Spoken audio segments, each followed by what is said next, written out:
trying to make sure we get this good. Good.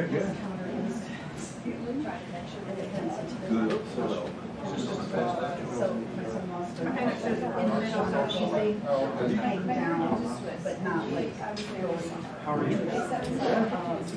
and it's glass on it, so what they do, but so that's together. So then I have a space on it. We got a 3-page agenda, Alex. So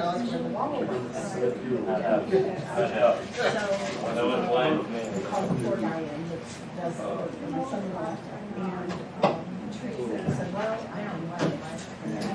But there's just something in him, it's color. Okay. Like a honey road or something. Didn't learn my house. Yes. We had to have work done 2 years ago. There's converted here. We're able to change that. We're going to Japanese. It's right there. It's right there. That's one way. That part there. Grass. Set up for this.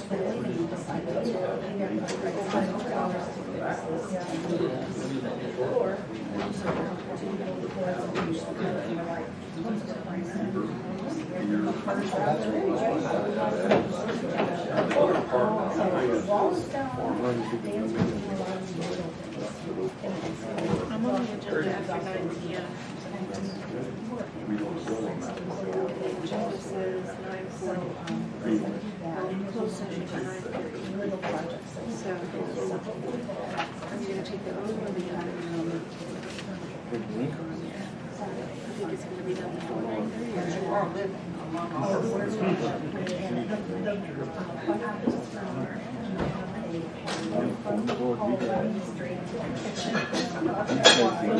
You know, the moment we're done, we're out.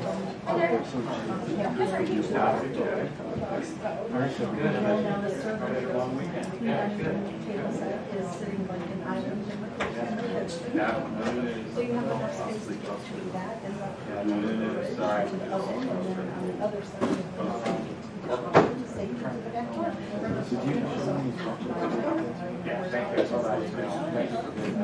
Yeah, and then I worked on the master plan for every events we do in the park. Health and safety coordinators in town. So OSHA.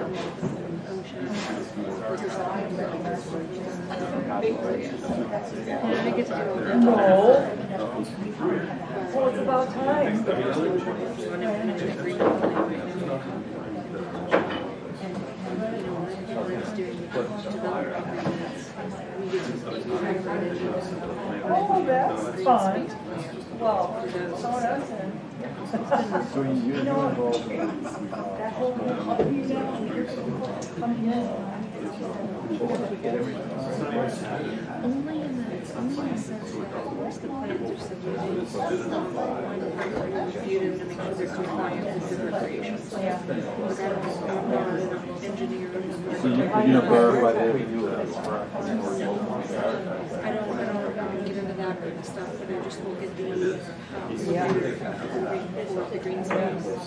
Now we will make recommendations on specific types of equipment or amenities that we want to see, just to make sure that we're doing pretty well. duplicating services, so every little ends up the same, you know, and that they're also not saying this is a park, but it's really just a green space that they're going to put a fence around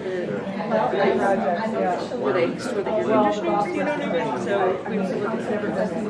And I would really like to have more of a community place. Nobody goes to that community place.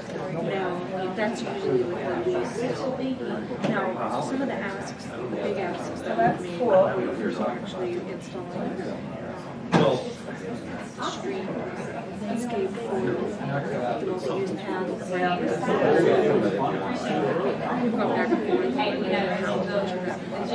But really, most of the stuff that they get a lot of nice procedural. And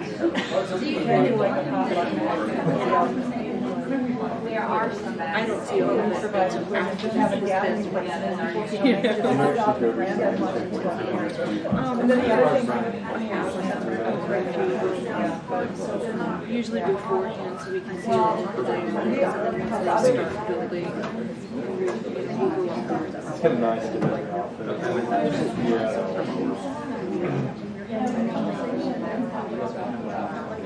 I know that. This is actually not store.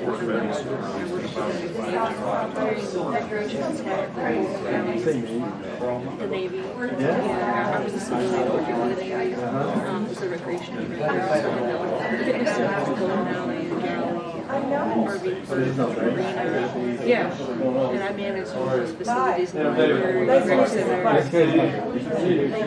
For the families. But I was always moving. I worked for 7 years. Suffering.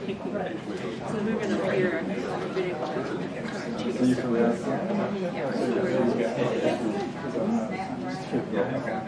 Yeah, better weather. I still ask you otherwise. It was hot today. I was outside a lot. But I shouldn't have said that. when I'm with City 11, so look, you can pay so but it's not small. All righty. Then when your club is all playing. We'll go ahead and get started here.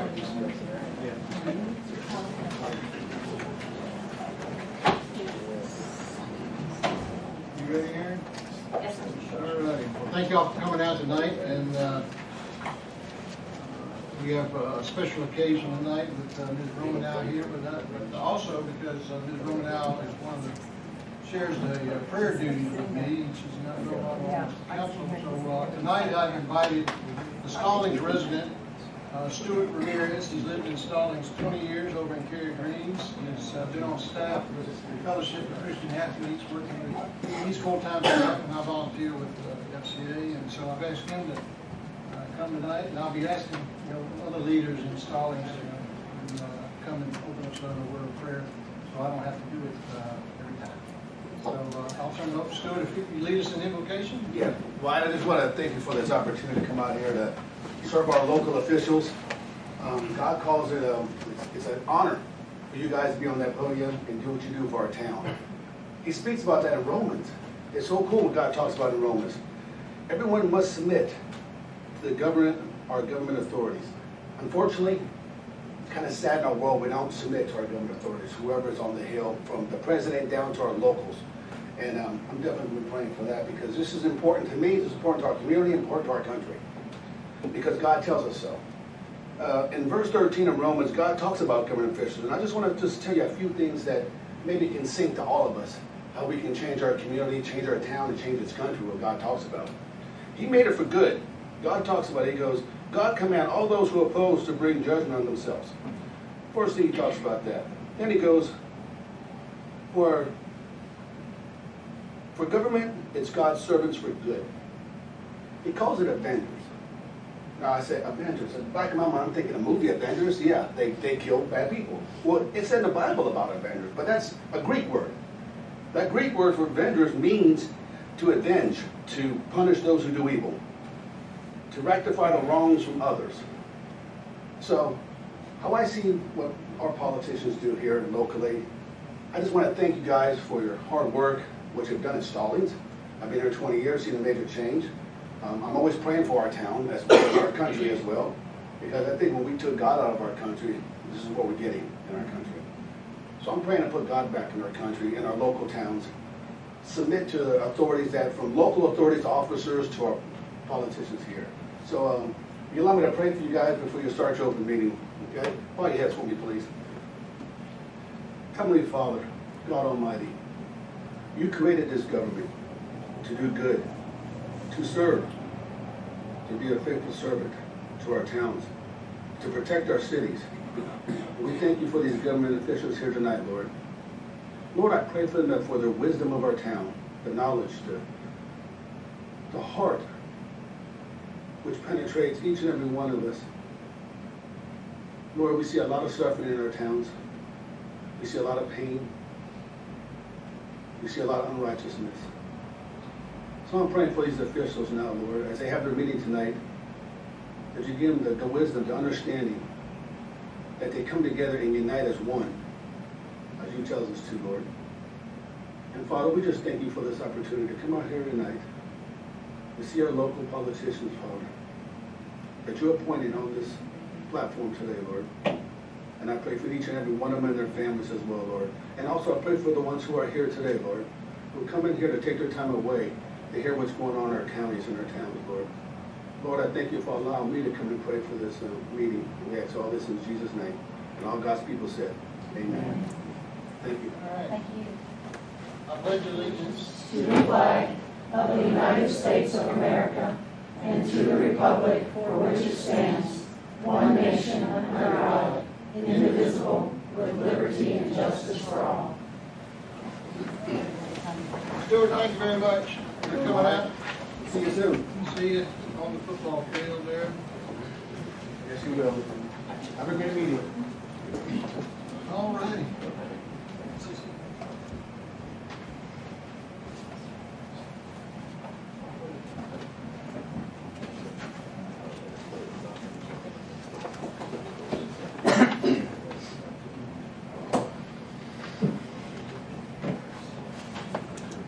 As I said, we have a special recognition tonight, and I asked Ms. Romanow and Ms. Debbie to come on back tonight. She's already moved to Greenville, South Carolina, but wanted her to come back and get the recognition that she certainly deserves for how many years you were on the planning board? 12. And then on the council? 17 and a half years of service to the town of Stallings, and that's a lot of hours. Sure. It's a lot of hours, but we miss you already, and so thank you for your service. So we certainly want to give you some appreciation. Let me read this proclamation honoring the service of Deborah Romanow as council member for the town of Stallings, North Carolina. Whereas Deborah Romanow has faithfully served the town of Stallings as council member since December of 2013, and these years of service have been marked by Ms. Romanow's exemplary dedication to the best interests of the community. And whereas her performance of the duties and responsibilities as a council member has been characterized by excellent and constructive contributions to municipal government in our town. Whereas the town desires to recognize and honor Ms. Romanow for generously giving of her time, talent, and knowledge as a hardworking member of the town council. Now therefore be it proclaimed that the mayor of the town of Stallings hereby express sincere appreciation and thanks to Ms. Romanow for her distinguished service to the community and send her best wishes in all her future endeavors.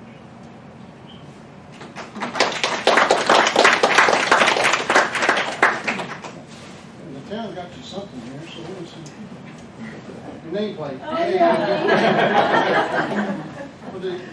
Give something to put In case you it forget in. who you are. Give her something to put it in. Oh, that was just she had it or something. Here's Angela. Here's Angela. You take this one. At my house.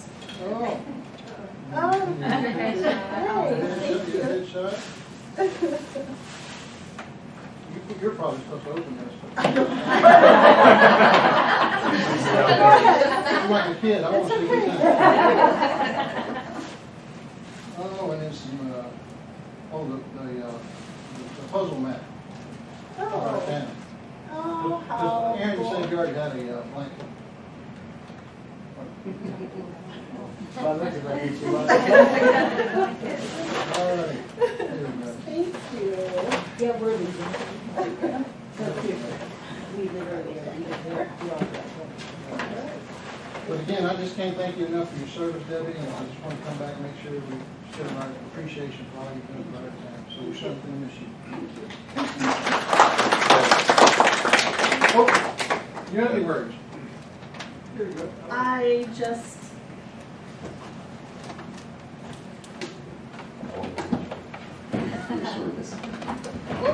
Oh, I'm sorry, Wyatt. All right. Thank you first.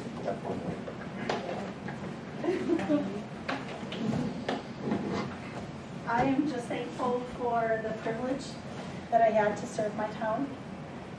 I'm thankful that I had wonderful people to work with. Sorry to stand in front of you guys. That's all right. And I'll be back from time to time, and because this has been my home for a long time. And I love the town of Stallings, and I feel like I'm leaving it in safe hands. And I'm just so thankful and blessed for the opportunity that God gave me. So. All right. We'll have the open house on the town hall. We said November, we'll be in there before Christmas. So, I'll be there. all right. And have a safe trip home. Thank you. See you there. All right, next up is our public comment period. If you could come up to the podium there and state your name and your address, and you have 3 minutes. So first up is Boyd Everett.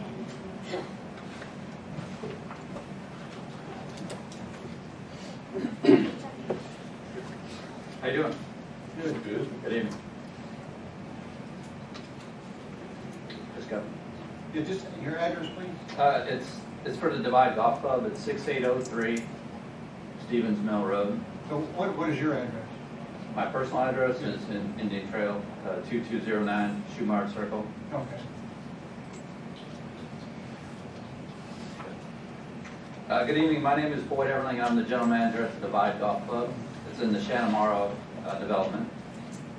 We're here this evening to appeal the warning citation restricting us from operating our mowers and equipment until after 7 o'clock a.m., causing significant future harm to our facility. First, there would be a loss of revenues. We generally mow and use other equipment after 5:30, generally closer to 6 o'clock, so we can open at 6:30 on weekends and holidays and 7 o'clock on weekdays. This is for the months April through September and other special occasions. If we're restricted until after 7 o'clock, we would not be able to open until 7:45 to 8 o'clock, causing the course to lose significant revenues that are needed to keep the facility open. Our projected losses from losing our most in-demand early morning tee times may reach $180,000, plus other add-on revenues lost. Second, there would be safety issues. We would not be able to keep a proper safety buffer in between the golfers and our exposed maintenance staff, with limited hours to get the course ready for play. This would lead to significantly more injuries due to the golf balls hitting into our staff when the maintenance equipment would be in play. Third, there'd be a competitive disadvantage for us, as other courses without restrictions would be able to present their courses earlier with less staff in playable areas and in better condition. The Divide Golf Club would be at a significant competitive disadvantage, which may lead to even more losses. Fourth, we'd ask for a grandfather provision for golf courses built before homes and before annexation. As with any golf course home purchase, there's an assumption of noise, golf balls in the yard, loss of privacy, damage to the home or property, and possible injury from golf balls. The town of Stallings noise ordinance enforcement on the golf courses is extremely rare, as courses cannot operate profitably in the overbuilt Charlotte market with the time restrictions provided. All of these issues were already established before the homeowners purchased their homes in Shanamara, as the course was built before the development. The Divide has been mowing and using equipment at the same times since it opened roughly 25 years ago. There would be no new course construction that would agree to the noise ordinance restrictions asked of us now.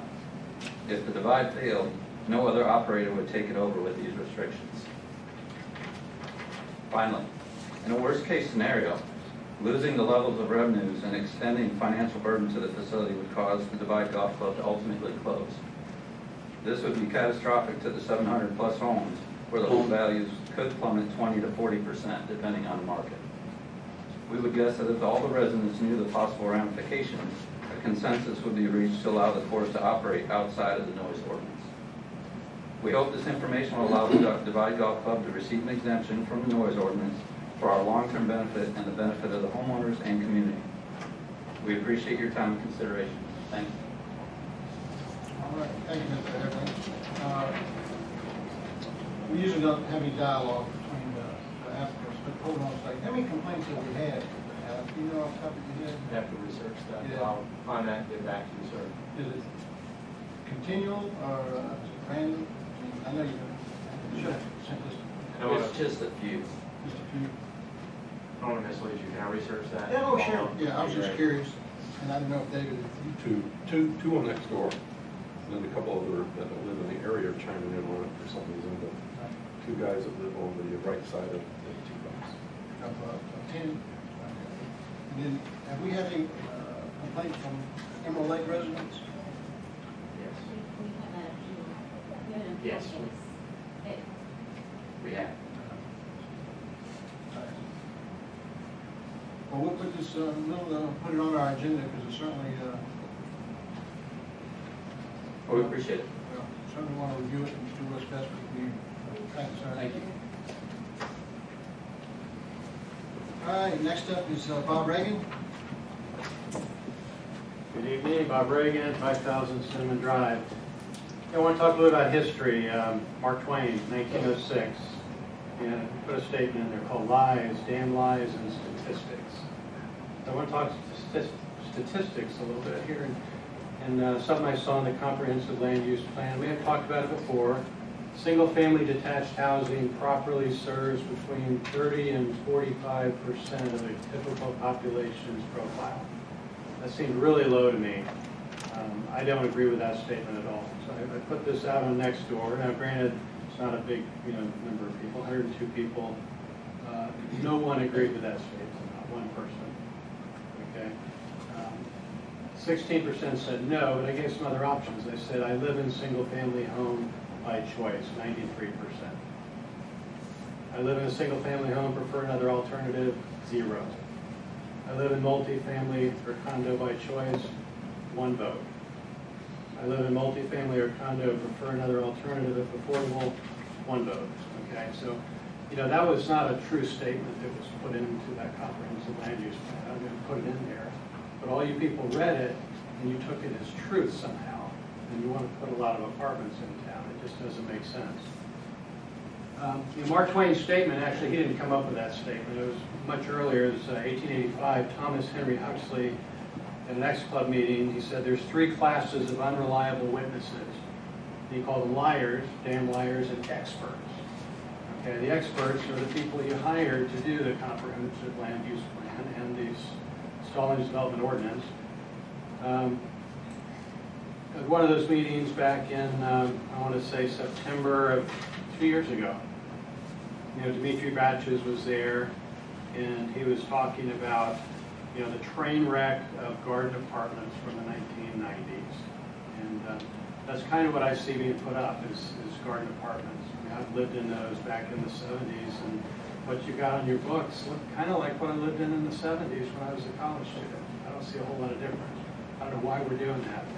I heard multiple comments about protecting neighborhoods, and I see on some plans, I know they're not approved, but I see plans for a 544-unit apartment complex backing up to Clonmel Drive in Shawnamara with a 30-foot buffer, 30 feet. The building's 30 feet away from the property line. That just doesn't seem like it's protecting single-family homes with existing neighborhoods. Okay, so there's a whole bunch of information. I've got just a treasure trove of stuff that Ms. Nicholas has provided to us. It's taken a while to go through it, but one thing I do want to bring up is a meeting that Alex had with David Marcelli and I on June the 20th, where he told us that the corner parcel 07141003A had been illegally rezoned, which we knew. And he said that the zoning had been rolled back. Now, when I asked Ms. Aaron here to give me the documentation on that, she said, as a matter of fact, it had not been rolled back. So, is that another lie, or is that just a mistake? We need to be very careful of what we're doing. I mean, you guys are running the town. You need to make sure that you have all the facts and you're not lying to people. Thank you. Thank you, Bob.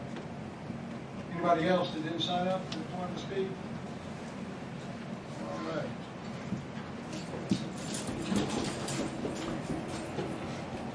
All righty. We've got a full agenda here tonight, so we'll get to it. The consent agenda. We have the minutes from 8/12/19. And I'll do these one at a time since there's so many minutes. Does anybody have any changes, amendments?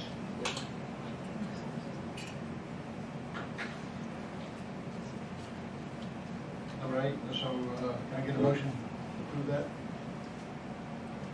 You just do that one, because I'm on. I'm going to do them individually since it's A through F. So rather than do it all at one time, so can somebody make a motion on the minutes of August 12th, 2019? I'll move to approve the minutes from August the 12th, 2019. All right, motion by Mr. Paxton, second by Ms. Steele, all in favor? And that's unanimous. All right, next up is the Constitution Week proclamation. It's not too long, I'll read it into the record. Proclamation of the Town of Stallings declaring Constitution Week 2019. Whereas the Constitution of the United States of America, the guardian of our liberties, embodies the principles of limited government in a republic dedicated to rule by law. And whereas September 17, 2019 marks the 232nd anniversary of the framing of the Constitution of the United States of America by the Constitutional Convention. And whereas it is fitting and proper to accord official recognition to this magnificent document and its memorable anniversary, and to the patriotic celebrations which will commemorate it. And whereas Public Law 915 guarantees the issuing of a proclamation each year by the President of the United States of America designating September 17th through 23rd as Constitution Week.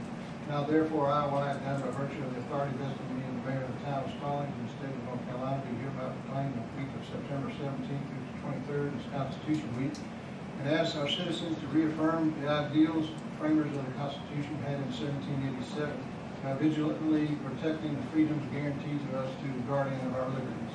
And witness whereof, therefore, I hereunto set my hand and cause the seal of the town to be affixed the 9th day of September of the year our Lord 2019. So, motion to accept by Mr. Schultz, second by Mr. Martin. All in favor? All right, that's unanimous. Thank y'all. Next up is Domestic Violence Awareness Month proclamation.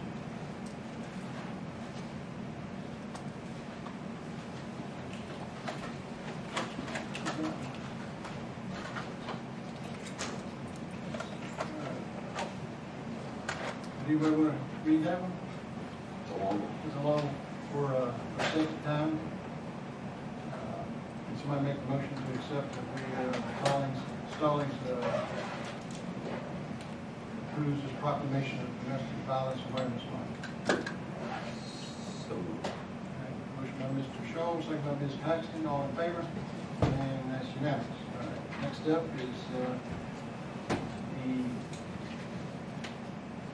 they are having a domestic violence remembrance ceremony October 3rd, 8:30 a.m. at the Union County Courthouse Square by Turning Point, which we call about Turning Point there.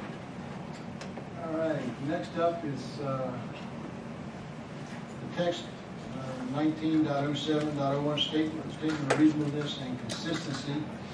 So did we not do this when we were supposed to? Also, we just corrected it. All right. So let's see. Do we vote on these individually or just as one document? Individually. Okay. So the first one is text amendment 19.07.01, request to amend Article 8, Table 8.1, to allow hospital campus as a permitted use in the MU2 district and remove hospital as a permitted use, and to amend Article 10.1-38 to create supplemental regulations that apply to hospital campus use, and amend Article 9.8-2, 9.8-3, and 9.8-4 to amend architectural standards for highway lot and building type. The statement of consistency and reasonableness. The Stallings Town Council hereby finds that the proposed text amendment is consistent with the 2017 Stallings Comprehensive Land Use Plan adopted November 27, 2017, based on consistency with goals and objectives set forth in the document for the creation of business that will attract jobs, the language in the ordinance that ensures cohesive development through architectural standards. At their September 9, 2019, the Stallings Town Council voted to recommend approval of the proposed rezoning and stated that the Town Council finds and determines that the rezoning is consistent with the key guiding principles, goals, and objectives of the comprehensive land use plan, and hereby recommends its approval. All right. Any discussion?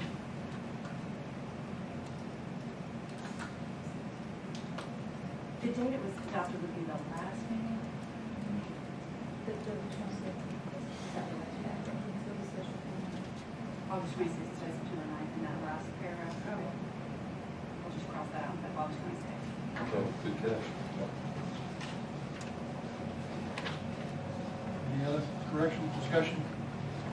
All right, can I get a motion to approve the statement of consistency and reasonableness? As revised, I propose we approve this. Motion by Mr. Shaw, second by Ms. Steele, to approve the statement of consistency and reasonableness for text 19.07.01. All in favor? And that's unanimous. Thank you. All right, next up is the ordinance amending chapter 93.01, abatement of unsanitary and unsafe conditions.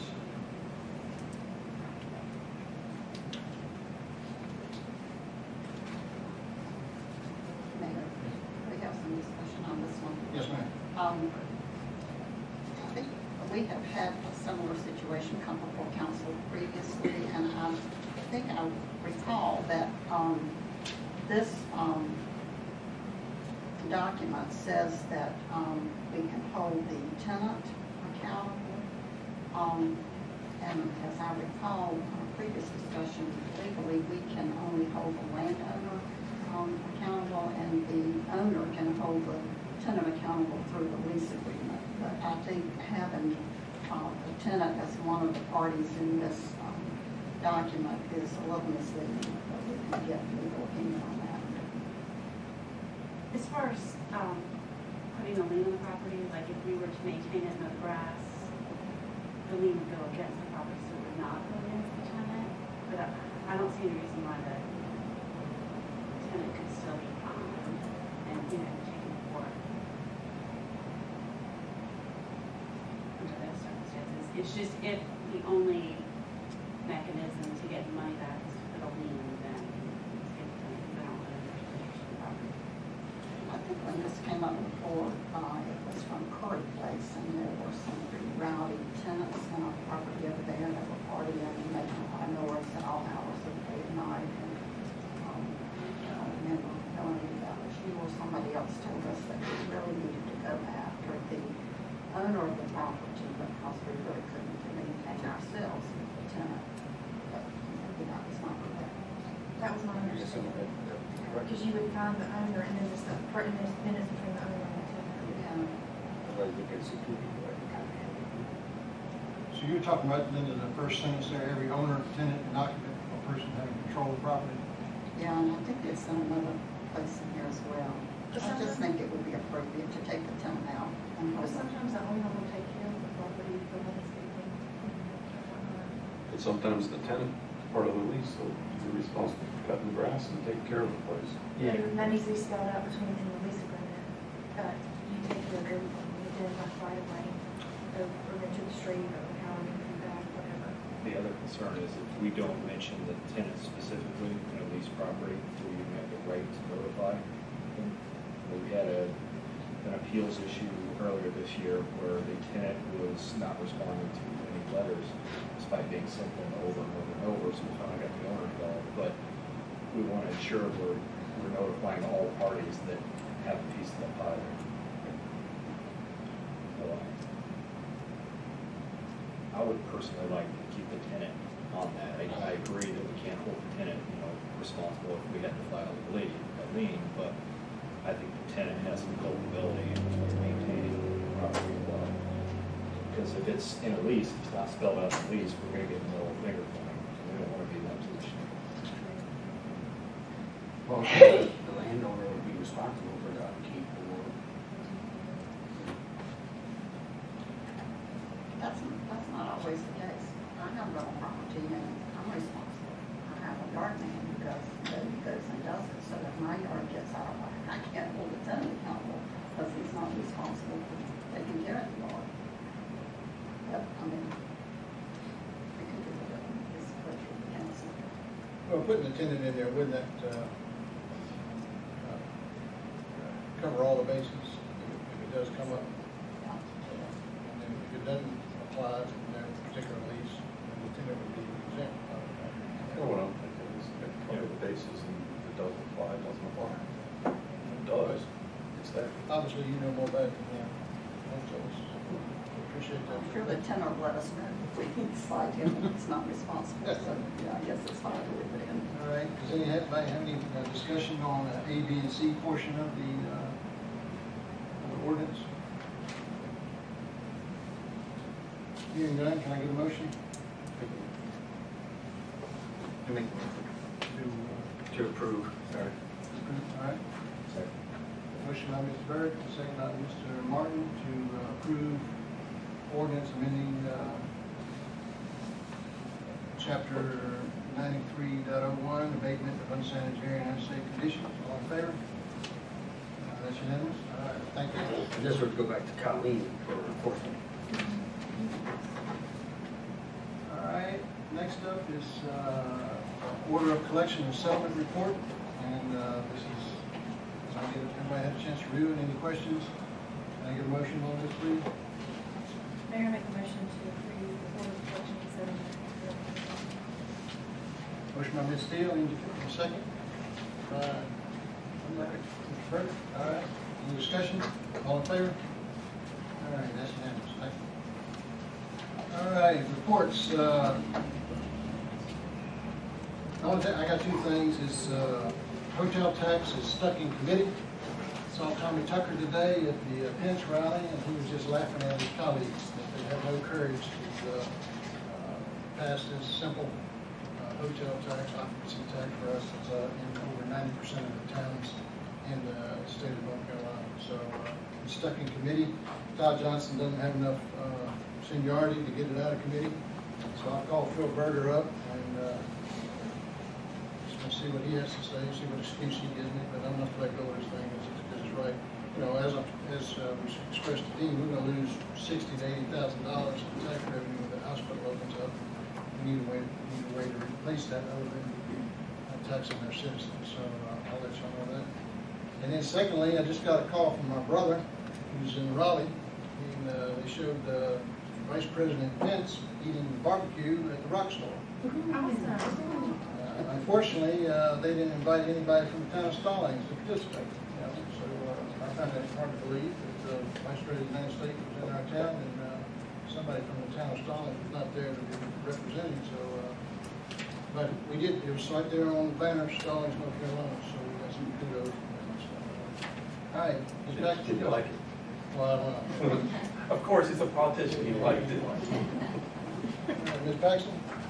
Okay, as you all know, we only had one meeting a month in July and August, and I missed the August meeting, so I have several things I wanted to bring before council, but I'll try to be brief. Most of them are transportation related, and I did inform the council that at the last CARPO education session, they talked a lot about the repeal of the MAP Act, and that was adopted by the General Assembly in 1987, and that was a law that allowed DOT and jurisdictions to reserve right-of-way for future road projects. But in 2010, property owners brought a class action suit against the DOT and said that reserving the right-of-way without actually purchasing it was constituted an illegal taking. And in 2016, the state Supreme Court agreed with the property owners, and so the MAP Act has been repealed. And right now, there are 3,500 parcels across the state who've either filed claims against the DOT or who can still file claims. And to date, 1,699 of those have been acquired, and that has been at a dollar figure of $277.5 million. What the impact of this will be is that funding is going to be impacted, and there will be delays in lots of projects across the state from the STIP.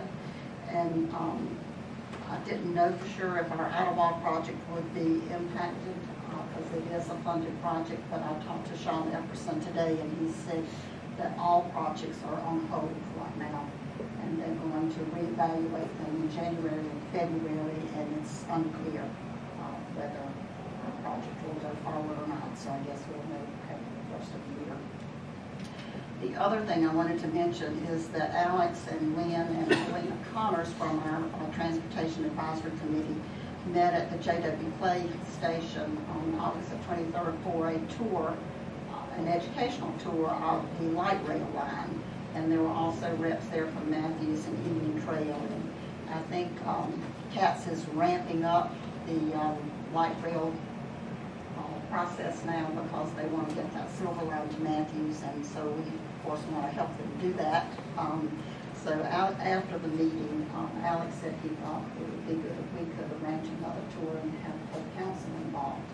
And I suggested that we might also want to include the county commissioners because we're going to need their support getting that silver line over the county line and into Union County. Scott Cole has retired. I don't know if all of you were aware of that, but he has been the Division 10 engineer for a long time now, and before he was the Division 10 engineer, he just has worked for 30-some years, I think, with DOT. And the manager and I went to his retirement dinner, and it was very well attended. He's very much respected in this area, and he's not going to sit home. He already has a job with a consulting firm, so we'll probably see him around again. Also, I attended the, I think probably the first ever Union County Planning Retreat. And they had invited all of the towns to come. David Show and Shauna were there on Wednesday. And it was a very interesting process. I think everybody from all the towns mentioned how much they appreciated the commissioners doing that. It's going to be, hopefully there'll be follow-up from that. Mostly this was information sharing, but the takeaways, I think, are that the county is very much interested in controlling growth in the county and possibly directing it to other areas where there has not been a lot of growth.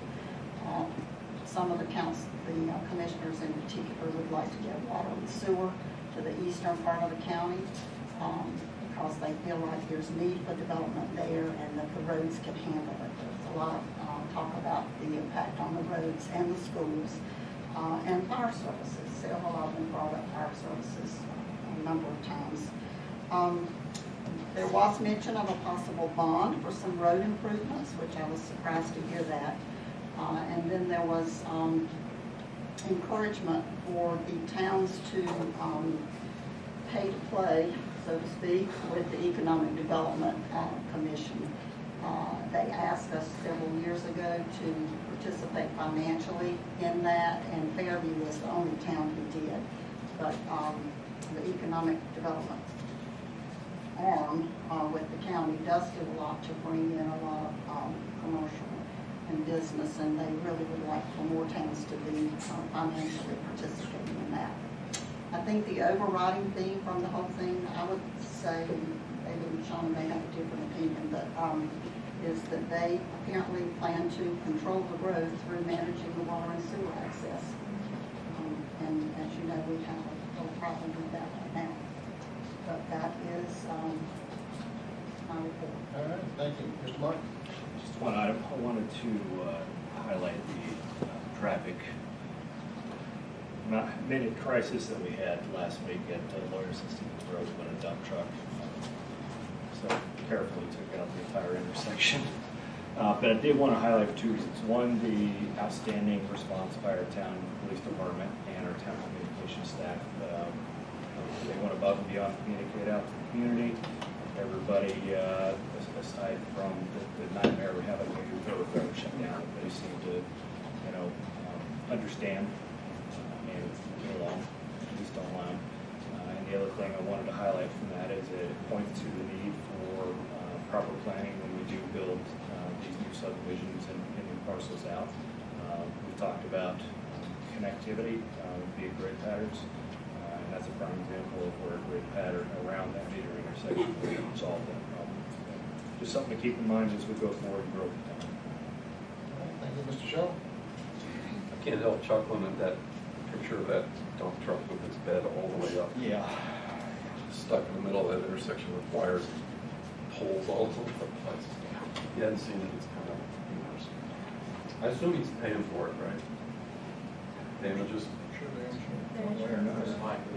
Anyhow, COG, I went to the Central Iowa Council of Governments meeting 2 weeks ago, I guess it was, and we talked about what they were talking about. Their new, they've got a new executive director, and she's kind of redoing and the new board's redoing the vision and the mission and trying to gear up for what they think that towns need. And we offered lots of input and offered our input that didn't agree exactly with what they wanted, but we'll see where that goes.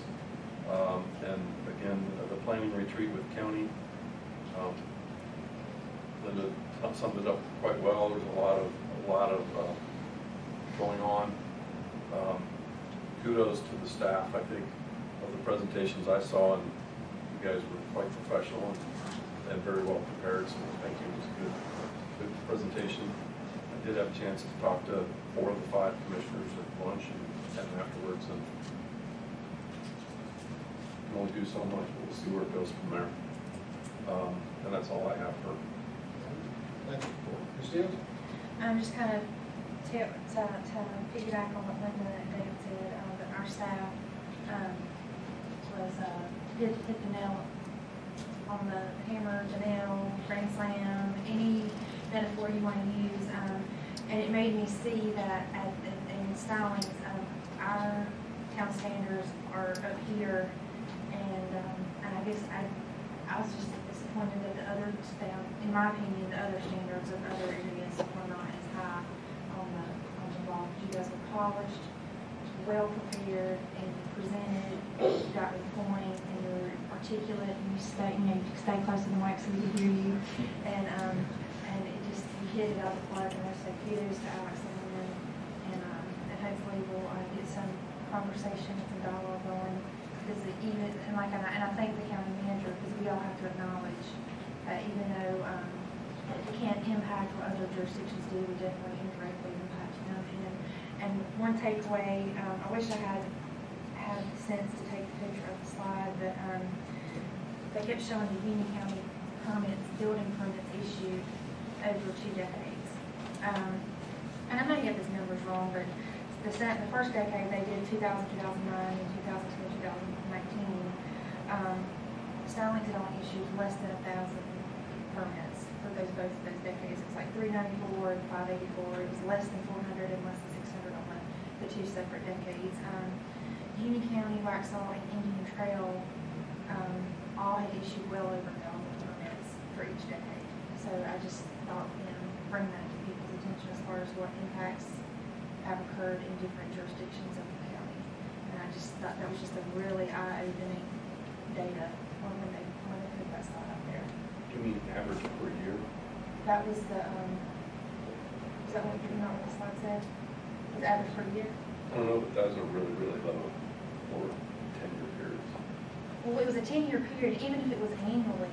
Might have been, but the difference was huge. The impact, even if those numbers were annual, we're like a quarter of the other 3 jurisdictions in each one, but I just wanted to point that out. But anyway, it was a really good time, learned a lot of information, and hopefully we can continue that dialogue for future endeavors. All right. Thank you. Thank you. Mr. Burke? I guess piggybacking off from National Night Out, we had a few residents in our neighborhood that was asking about Potter Road and when that paving was going to be completed. So Alex gave the answer of October 15th is the end of the contract. So then very more people asking about that. I'm assuming that's still on track. All right, thank you. All right, Alex, you got anything for us? Real briefly, thank you for the nice comments on the county presentation. They did an excellent job, and I'm happy to ride on her coattails. I'd also like to give kudos to our Parks and Rec staff. I've heard nothing but positive things regarding the Eagles tribute band concert, so I want to recognize them for that. Our police department has our annual car show designed to raise money for Special Olympics. It's this Saturday at Stallings Elementary School from 10 a.m. to 2. And also as a friendly reminder, the feedback we've gotten on the audio on the online video for our meetings has been very poor. So I would remind everybody, until we get into our new building, we're going to all have to make an effort. I was having to remind myself to do it now, just to really lean forward and talk into the microphone so the folks at home can hear us. All righty. Let's see, see, next up is our agenda approval. Is there any additions, deletions, or rearrangements? Can we add? Status. Billy was first. All right, go ahead. Well, the divide, golf course, we need to discuss that, right? I'd like to add the golf course discussion. Same thing. All right, let's see. Both courses. Let's see, let's make that, leave left, I'll leave left. Yeah. Yeah, so let's make that 14A. Mayor, I'd like to remove item 13. I did not really expect that to be on our agenda tonight. I think it's a matter we may want to talk about at some time, and probably we'll do it in combination with some other changes to the UDO, but I don't want to have that on the agenda All tonight. right, 13 deleted. Please. All right. Any other? I don't know if I can piggyback off number 15, another closed session, or that just stay with the same one? No, we're gonna do, we're gonna add economic development and personnel. Yes. Do that, Melanie.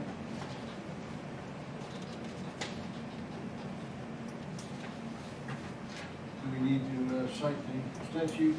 When you go into closed session, I'll just say that, I know personnel is A6, I'm gonna have to look up, it would be 4 and 6. So 4 would be economic development. A4? Yeah, so the motion will be A3, A6, and A4. Yeah, all right. Any other changes? Can I get a motion, please?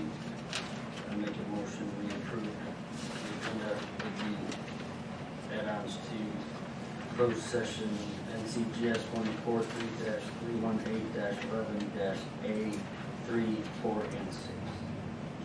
And golf course. Yeah, and 14. 14A, golf course, and we're striking 13. Yes. All right. Motion by Mr. Burke, second by Ms. Steele. All in favor? Unanimous, unanimous. All right. First up is land text amendment 19.08.01.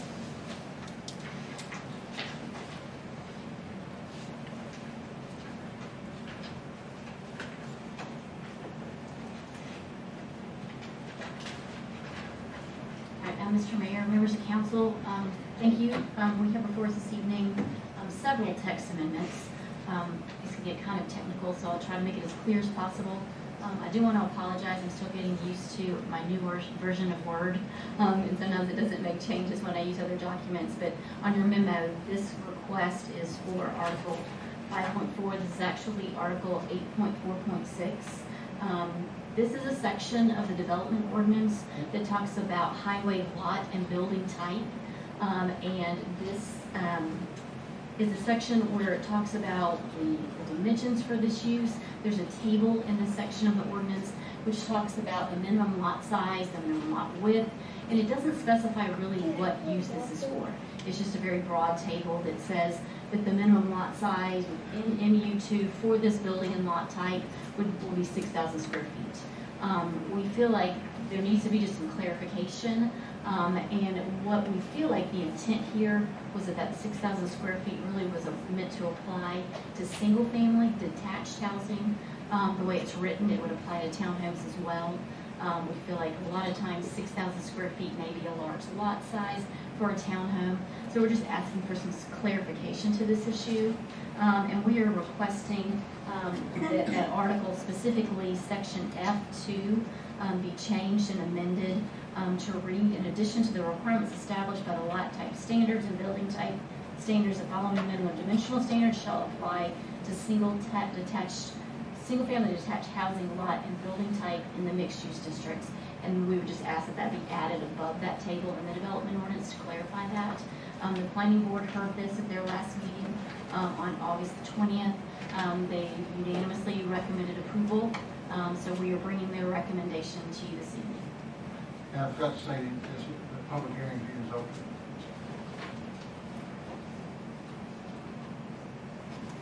Again, what was the reason for the change?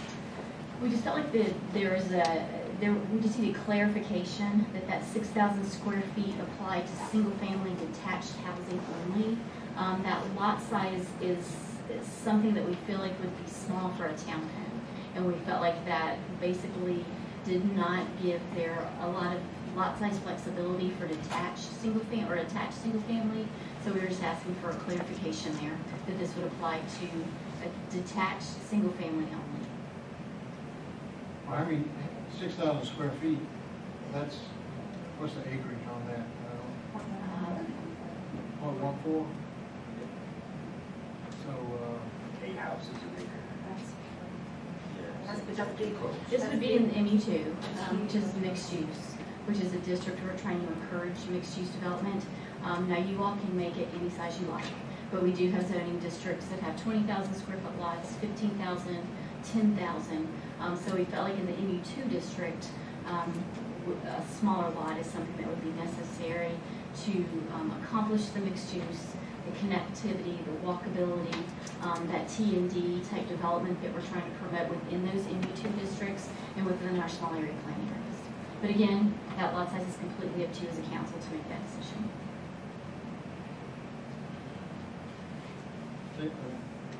Well, this came up when we were doing a subcommittee meeting for a project on 10 acres on Stallings Road, and the developer was trying to put 54 houses on 10 acres, and the lots were, I think, 40, like 90 or something. They were only like 3,100 square feet, I believe, if I'm remembering that correctly. And when we talked about the yards that would go with these houses, I mean, the yard wasn't even as big as the conference room there, I don't think. So I was concerned about it, and I went back to the ordinance, and then I saw the 6,000 square feet, which still is a really small lot. The smallest, some of the lots in Fairhaven are 6,000 square feet, and you can't get a lawnmower between the driveway and the shrubbery. But I think this whole chart is very confusing, because if you look at it, it talks about lot width being 60 feet on the highway, 40 feet on other streets, setbacks of 21 feet, and then if you look at the side yard setback, it says 0. Well, if you build a single family detached home, even on a 6,000 square foot lot, you wouldn't want it to have a 0 side yard. So, I mean, to me, the whole chart needs to be reworked and look at different types of different building types and have appropriate lot size and setbacks for each type. I mean, this to me makes no sense, the way it's all lumped in there together. And we have another category called multifamily transitional. I think the lot size in that district is 5,000 with 42-foot lot width. It has a 12-foot setback, but then 4 feet rear yard and 4 feet side yard. I mean, those are just not suitable setbacks, in my opinion, for any kind of single family detached property. Say those numbers again. The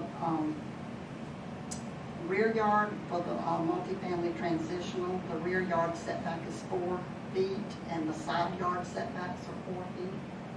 Well, we've had 5, so that's not a lot. I mean, that's pretty much our standard of all the new stuff that we've approved. And we can discuss the rear, but 4 to 5 is not real. And that's what Weddington courtyard was, and that's what I believe. But the setback is just like what the area that we get for like a sidewalk for the future, right? No, It's that's not like how, this. that's from the property line where the building is. Wow. This is interesting. It is, and it's for, like I said, those higher density, small area plans, where we're trying to promote some higher density single family, and then that multifamily transitional, Con's a good example, where you have a patio home product. So they are smaller than what you would see in the single family, traditional single family residential, where you would have a 20,000 square foot lot, 15,000 square foot lot. This is something that's designed for that traditional neighborhood type development, where you would have sidewalks, where you would have smaller setbacks, because you're trying to pull the homes closer to the road, where you'll have front porches, and it's basically for a different type of development. We don't have any property zoned NFT right now, so anything that would be zoned that would require rezoning. There's nothing on our map that shows that. It's just an option in our zoning ordinance. for a product that somebody may build between an apartment complex and maybe a town-owned project. It will allow for that transition. But I think the point I'm trying to make, though, aside from the appropriateness of the setbacks, is that the chart is confusing. Understood. And I think, you know, somebody could look at this and think they could build a house on a 6,000 square foot lot and not have a setback. Right, agreed. So to me, the whole thing needs to be reworked. And so I'm not ready at this point to approve this amendment myself. You know, the problem I have with it, I just don't see the benefit that it benefits our town. I know it's always small area, ones, two districts, but I just don't see how this type of construction benefits our town at 6,000 square feet. I'd like to see something a little bit bigger. Guys, question? Sure. Lynn, you said you kind of concur that the table is a little confusing. Ms. Paxton has a good point that, I mean, you probably do want to reconsider some of those setback standards. Would it be beneficial to table this and get a table that's a lot more clear Absolutely, I'd be more than happy to do and that. make this so we can, like, it's crystal clear, we know what we're looking at? Absolutely. I'd be more than happy to do that.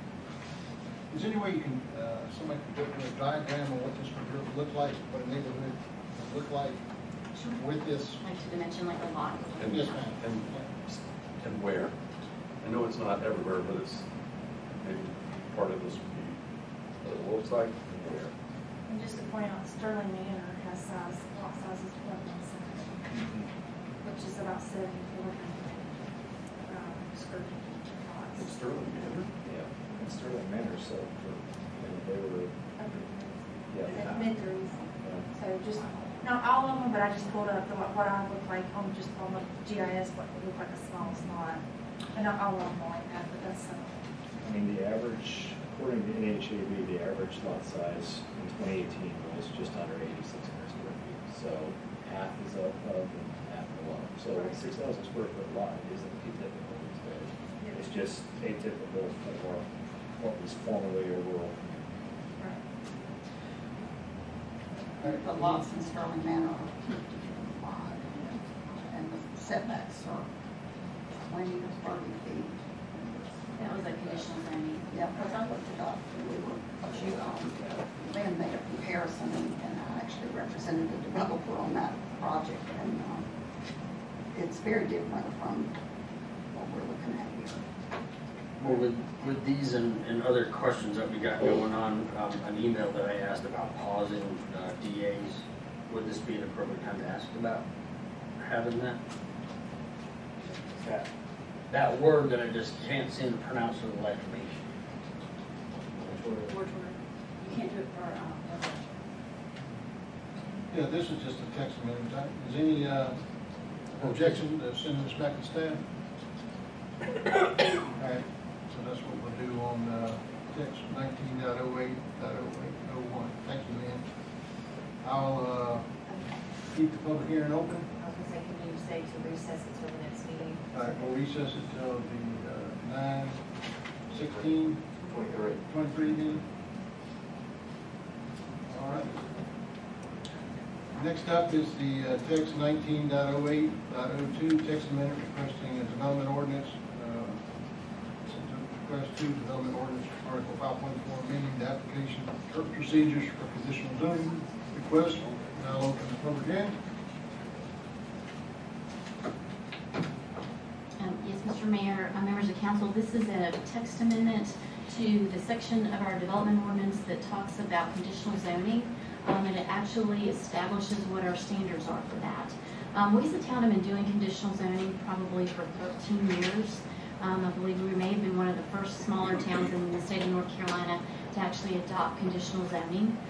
We've done many of these, and as you know, we are looking at these project by project, and they're site specific. So a developer brings a site plan to us, We're looking at it, we're negotiating with the developer through the public hearing process, and we're conditioning these projects.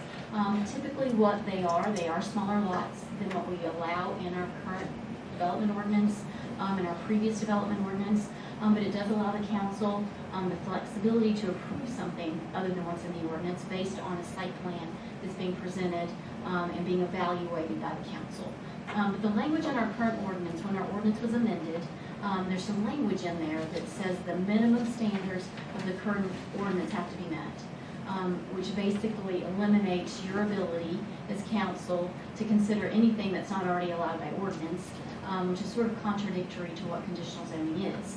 So we went through the ordinance, looked through that section, and we removed that language to where now it's similar to how we've always done things, where a developer can bring an application to you all, follow the standards established through that CZ section, and have something approved that differs from what's in the current ordinance.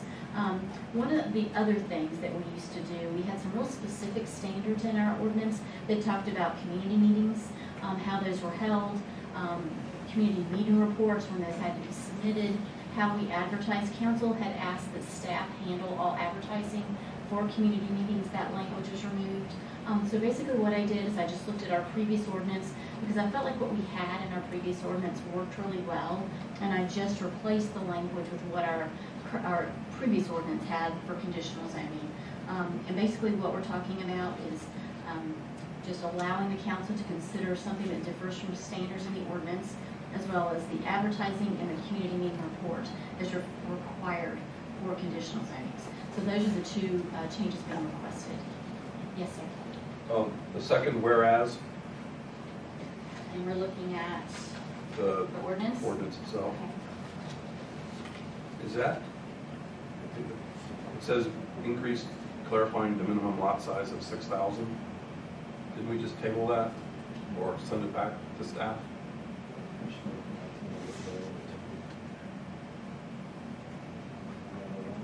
Yeah. Pardon me, we're on to. Those documents were in our packet twice, that's probably why you're. Could be, I'm like, oh, that's next in sequence here. Yeah. Gotcha, there we are, sorry.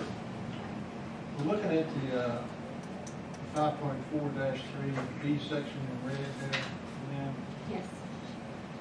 I see that sentence down there that starts with abutting property owners or those owners. That's the ones that will be notified. Council, That's a good question, because we're also talking about increasing our advertising to 500 feet. So Right. that's something we may want to put in here. Like I said, this was the language in our previous ordinance, but we can always change that to 500 feet as well. Yeah, to be consistent, I don't know if the next, but it's in our agenda for another agenda item, but I would recommend us just changing that to be the same everywhere that we're increasing it to 500. Or whatever. I think council decided 500 feet in their discussions.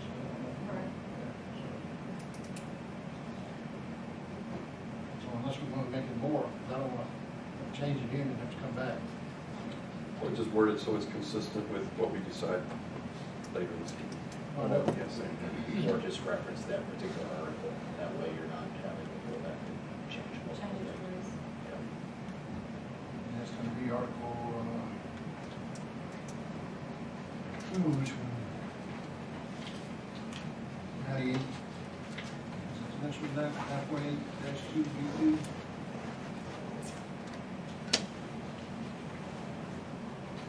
The advertisement sections, we're looking for mail notification. I believe it's Article 5.3.3B2 is where it talks about method and procedure. That's from map and,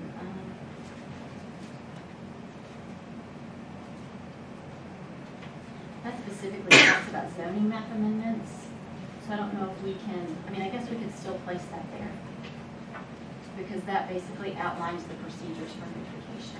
So if you all want to reference it back, I think Melanie can answer that question. Can we reference the notification for community meetings back to section 5.3-3 where it talks about notification for zoning map amendments? And just state requirements of that section will be met? can do that or you can restate it. Yeah, let's restate it, so it's read twice, and somebody doesn't have to go research it. Is there, sorry, If the state requirement tells you to use the tax map, when you're just talking about abutting property owners, so if you go to 500 feet, you're probably gonna, some situations, right, go into Mecklenburg County, depending on where the parcel is. Do you all want it to specifically state Union County, or do you want Mecklenburg County to be notified, or whoever's within 500 feet to be notified? Pleasure of council. I don't see anything with it, but I read it, it's not fair. And what we do affects buddy counties and towns, even if they are in another town, so I would like to see it be consistent with 500 feet. I just word it the other jurisdictions, regardless if it's Mecklenburg or Indian Trail or unincorporated. You okay with that? Yep. All right, so that's the majority, so, Is there a way to also add like, maybe communication to the sunshine email list? Would that be appropriate? I don't know, that'd be a million question. they get notified. Regardless of Regardless, anything. yeah. They check what kind of grant notifications they want to receive, and if they check zoning notifications, they receive that. But this is just property owners. So the property owners will mail notifications. So All right. do the procedures address signage as well as Community letters? meetings, well, a community meeting is part of the conditional zoning. Right. So the sign would be placed as part of the conditional zoning advertising requirements. This is only talking about community meetings, which we just mail notify for those. The signs posted, we don't have to advertise in the newspaper for those. We just, the sign's already on the property as part of the conditional zoning request. My question was, can we add this verbiage to include the sunshine list in our email?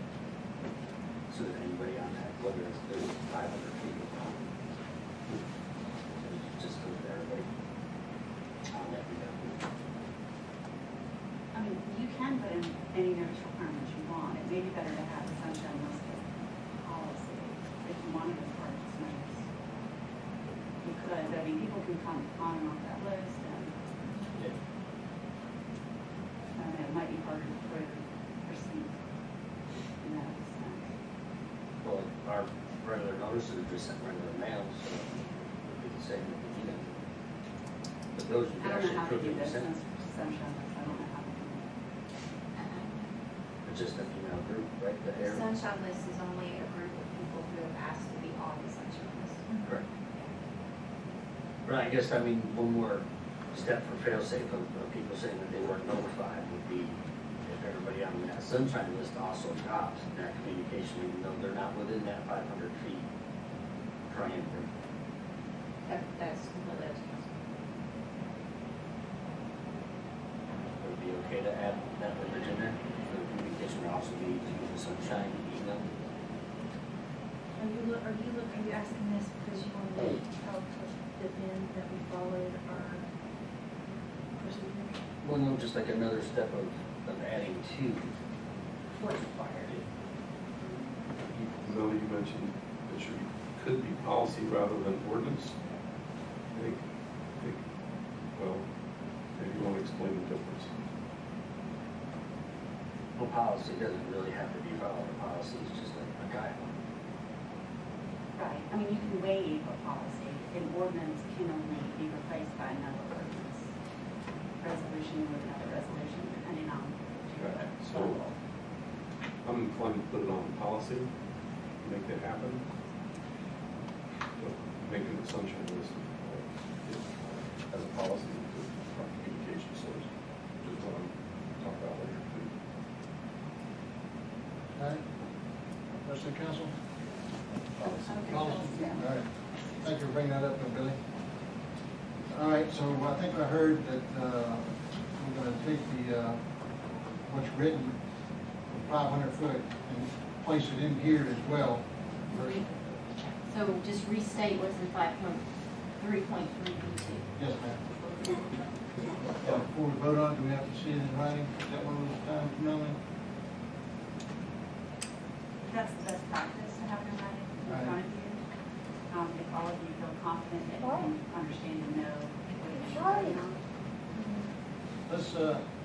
Let's table it for next, I'd like to see it in writing. yeah, let's see it in writing, let's table it for, the next meeting as well.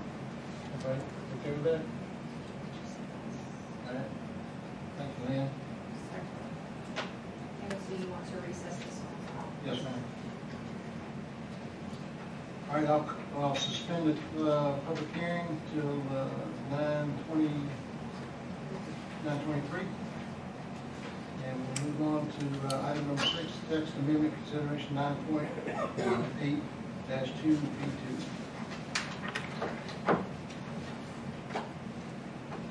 With our hospital folks being here tonight.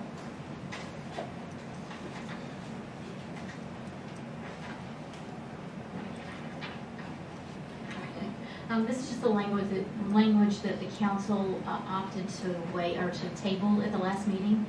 Atrium Health was here seeking approval of their development agreement. They had several text amendments that they came before you all and requested. This is one of them that you all just weren't real sure how to handle. So they chose to table that. I have spoken with the applicant. He has asked if maybe you all would be willing to give him a little bit more time. Be willing to table this to the next meeting. He doesn't really have any, he needs a little bit more time to think through some options to present to you guys, unless you all want to go ahead and make a decision this evening. It's up to you completely. I'm fine with Table. table. All right, You said the next meeting? next meeting, 9:23. All right. Well, why y'all had to come out for that. Appreciate it. No, glad to do it. All right, thank y'all. All right, next up is the council member vacancy.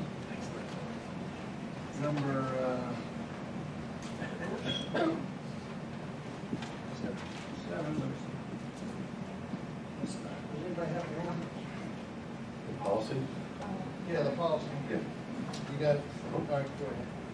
Read it? No, just make it. Oh. It's like, dang, I want to read that one. That's really long. All right.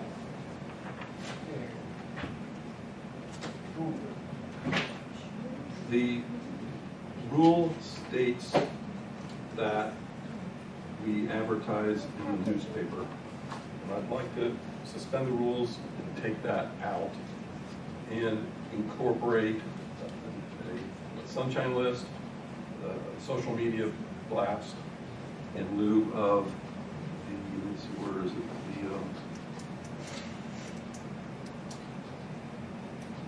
Somewhere it says it's got to be advertised in one of the local newspapers. And I know we've had there's certain times we have to follow the law, and there's other times when we realize the EJ just doesn't cover this area of the county like we'd like. This is one of those times. The law doesn't tell us we have to use the EJ or Union County Weekly or any other source. This is our own policy, so I would like to suspend the rule for that and use our social media and email blast and get that out there with the intent that we make a decision as it says at our next meeting, the next regular meeting, which would be not necessarily the 2 weeks from now, but the first one in October.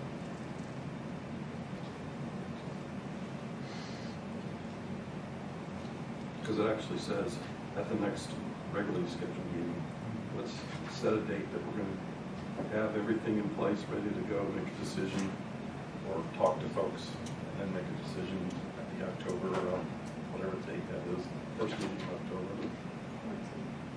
14th. Thank you.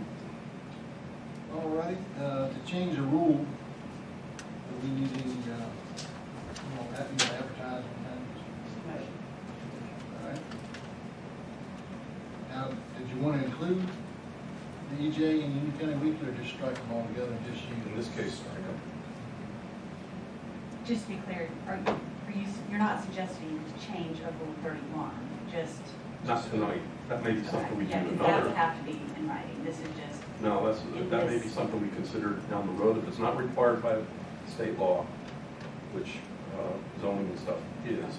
This is not. This is our own policy. This is our own policy. I suggest for tonight.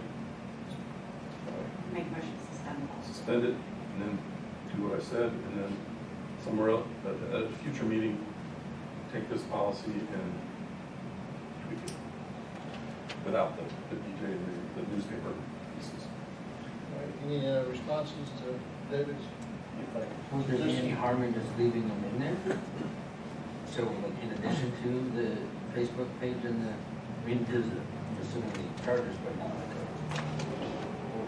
Well, Facebook would be the social media network. On social media and like the EJ. and Sunshine List, the EJ charges, Union County Weekly charges. So, Would the Union County Weekly not just do a story or something that would not be a paid advertisement? Because I think a lot of, I mean, they do. You might have to deliver argue. Union We County can't seem to Weekly. get them to cover our hospital. Yeah, they addition. said they'll cover the hospital with bills, so I don't know that they really have Stallings on their purview. I would, sorry to butt in, but I would change your motion just a touch, and I would say, let's go ahead and advertise for the next, 5-10 working days, and have the candidates that show any interest be prepared to speak at our next meeting, with the decision to be made at the following meeting in October.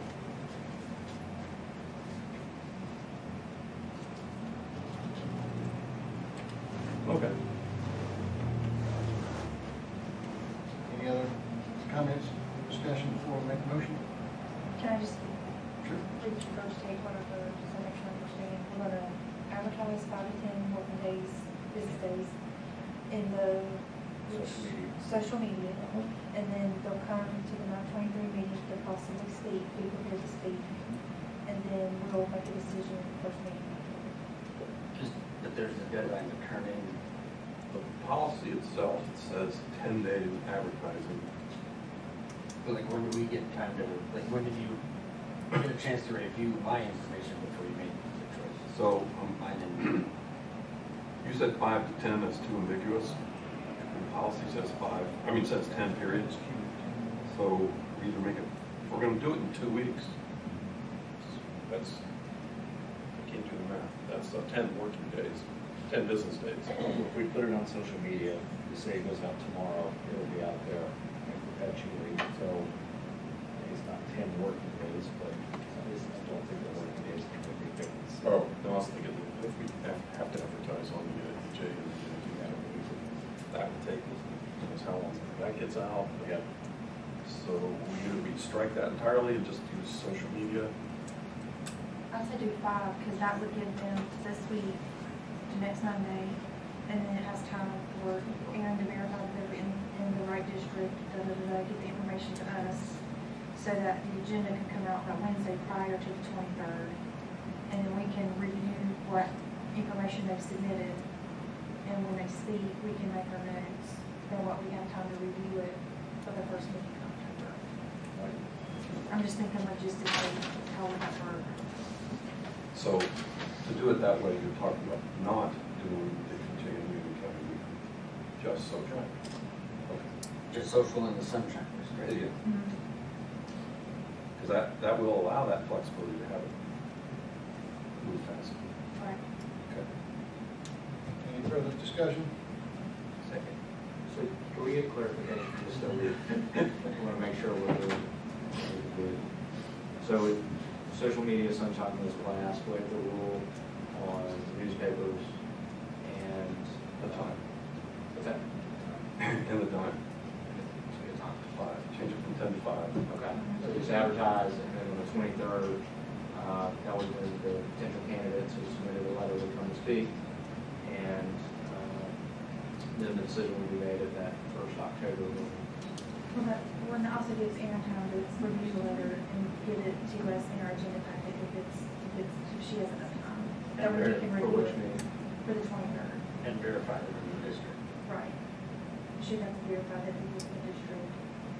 That would mean you need to give on the post, everyone a deadline to get their information, and you're okay with that? Yeah. So say the So 5 days would be the 16th. Yeah. Are you wanting this also on the website? Yeah, that's social media. Yeah.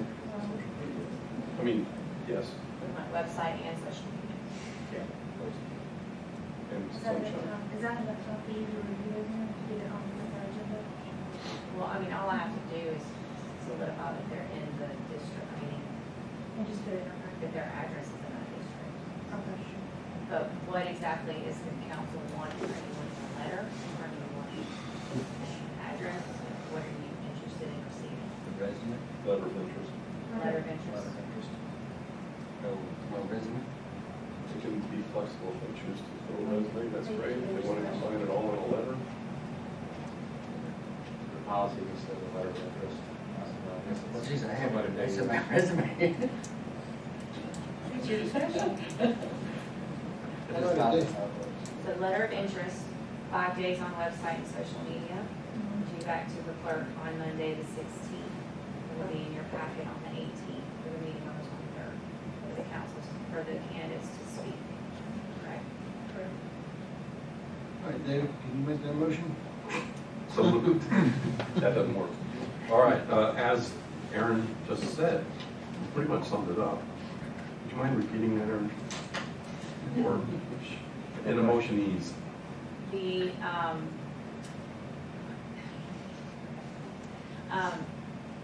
The vacancy will be advertised on social media and the website for 5 days, beginning tomorrow.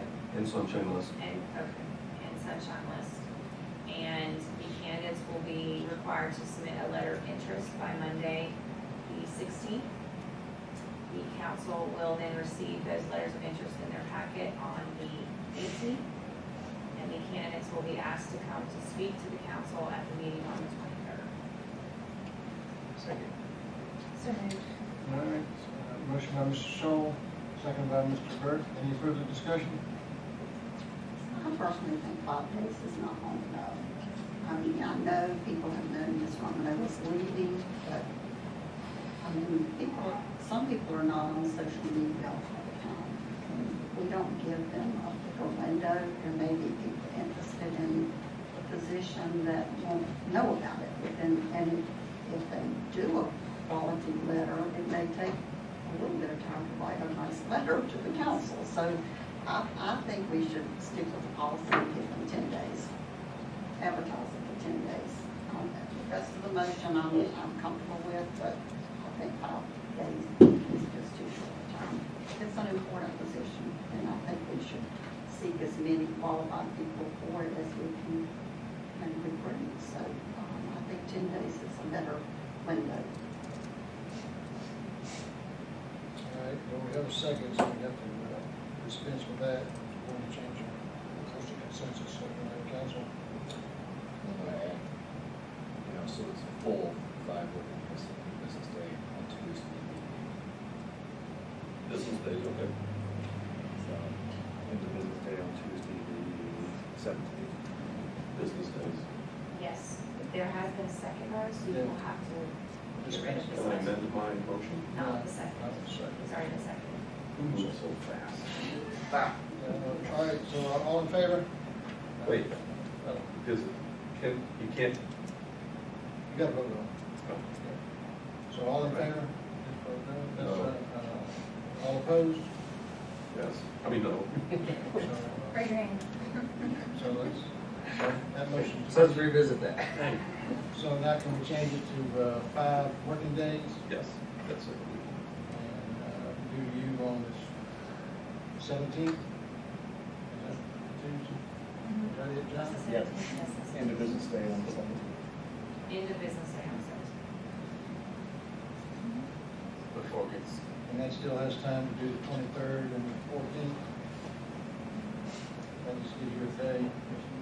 She's just verifying. All right, that's the motion. Now, any other changes? Before we get a second. Is that a motion by Mr. Shaw? Yep. Ms. Scholl, all right, can I get a second? Wait, are we done? Yep. well, that's, I'm looking at her to ask, move forward. Second by Ms. Steele, all in favor? That's, all in favor? That's 4, all opposed? Ms. Paxton opposed? Motion passed. All right, next up is the, number 8, development agreement process draft text amendment. Lynn, you back up?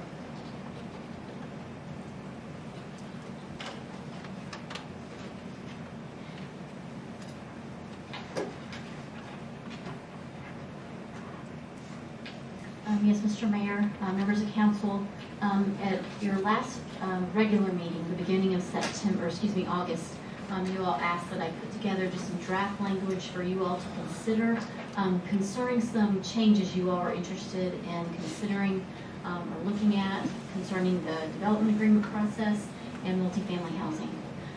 So just to kind of go over what we're talking about this evening, this is text amendment, so I apologize if these slides aren't that interesting. There's a lot of language, but I will go over that in as much detail as possible. If while I'm talking it does not make any sense or you have questions, please feel free just to stop me and we can discuss it. But the first thing you all wanted to talk about was the size of a development agreement, or the size of property that a development agreement would apply to. The way our ordinance is currently written, any piece of property located in the MU1 and the MU2 districts, as well as any project where streets are being created. So that would basically mean any new subdivision of any size would require a development agreement. Since we started this process, you all had some concerns with that and felt like maybe allowing projects of smaller acreage not to have to comply with this. So what you asked was that I put together some language that basically says that a development agreement will apply to projects that are 25 acres or more in size.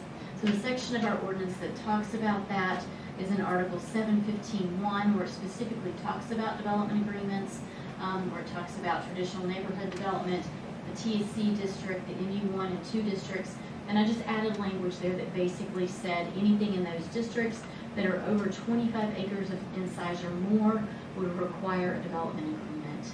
I also added that language in that next sentence where it talks about major subdivisions. Anything over 25 acres would have to come to the town for a development agreement. And these, of course, are by right uses. We would not require conditional zoning to go through a development agreement process because basically that conditional zoning process is very similar, where you all are negotiating those conditions. So these would be properties that are already zoned for, say, SFR1. If it's over 25 acres, they would still have to come to you all for the approval of a development agreement. So that's something I wanted to make you aware of with this. Now we can strike that language, just take that out altogether.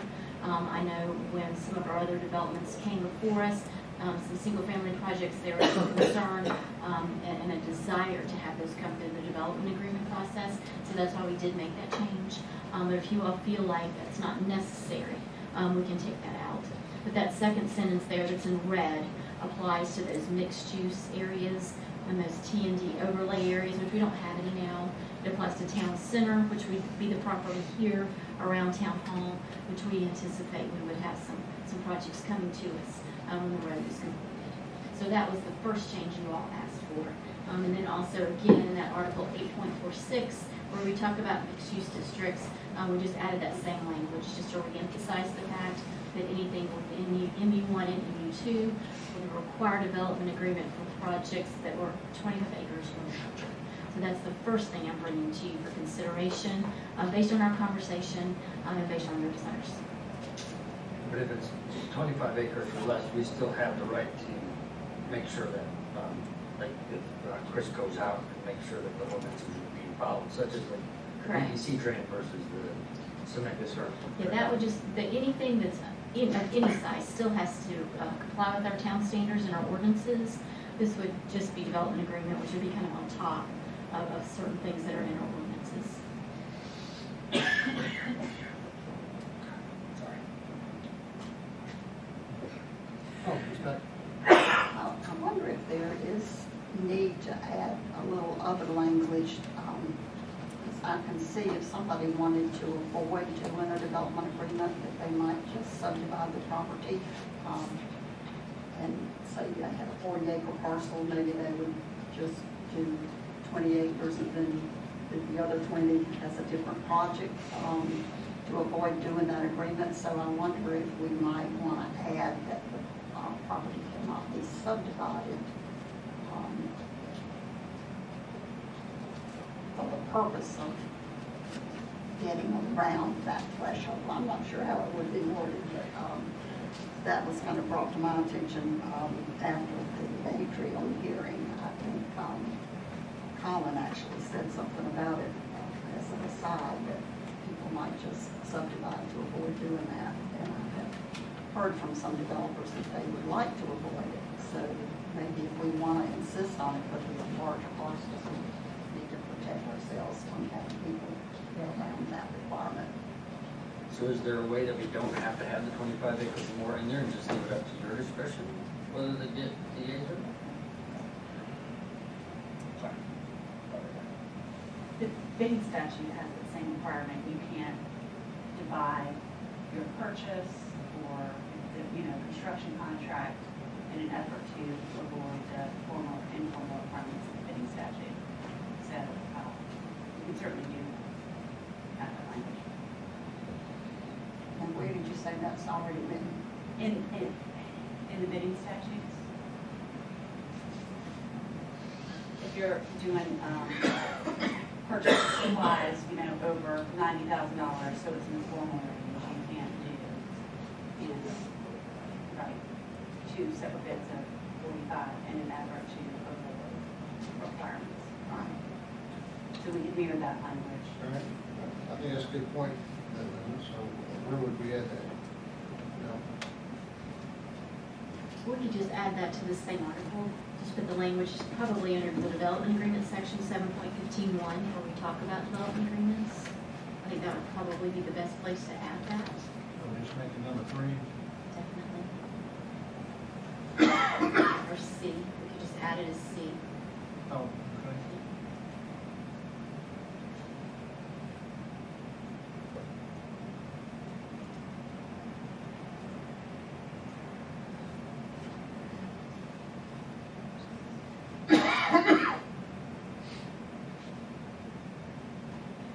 Anything further on the acreage?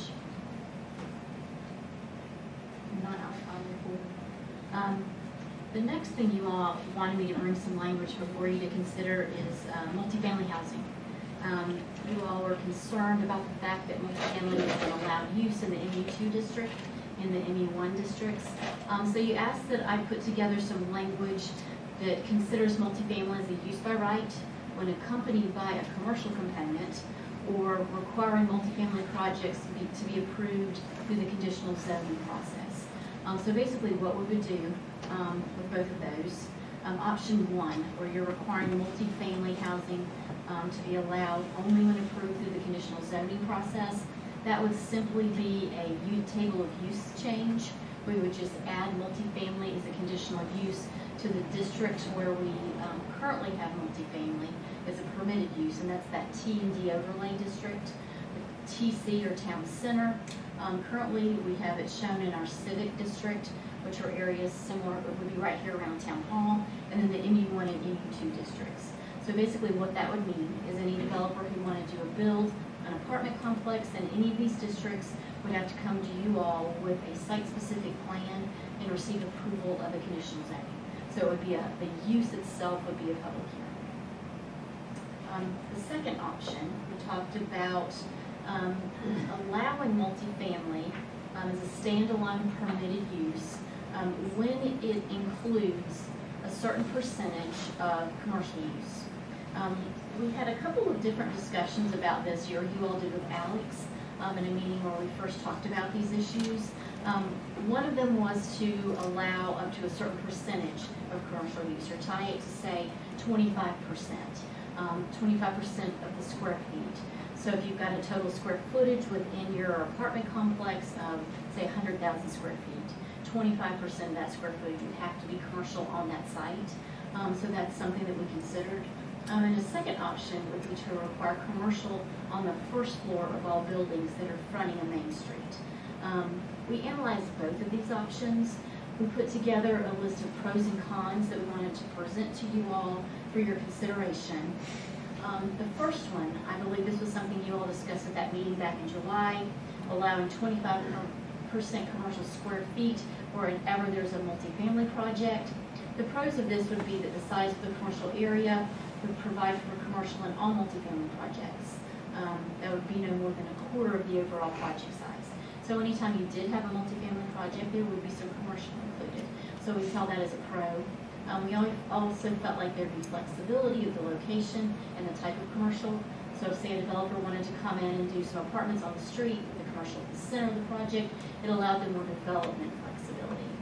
Some of the cons that we thought of would be the timing of the construction of that retail component. I think this kind of goes back to what Ms. Paxton was talking about with the development agreement.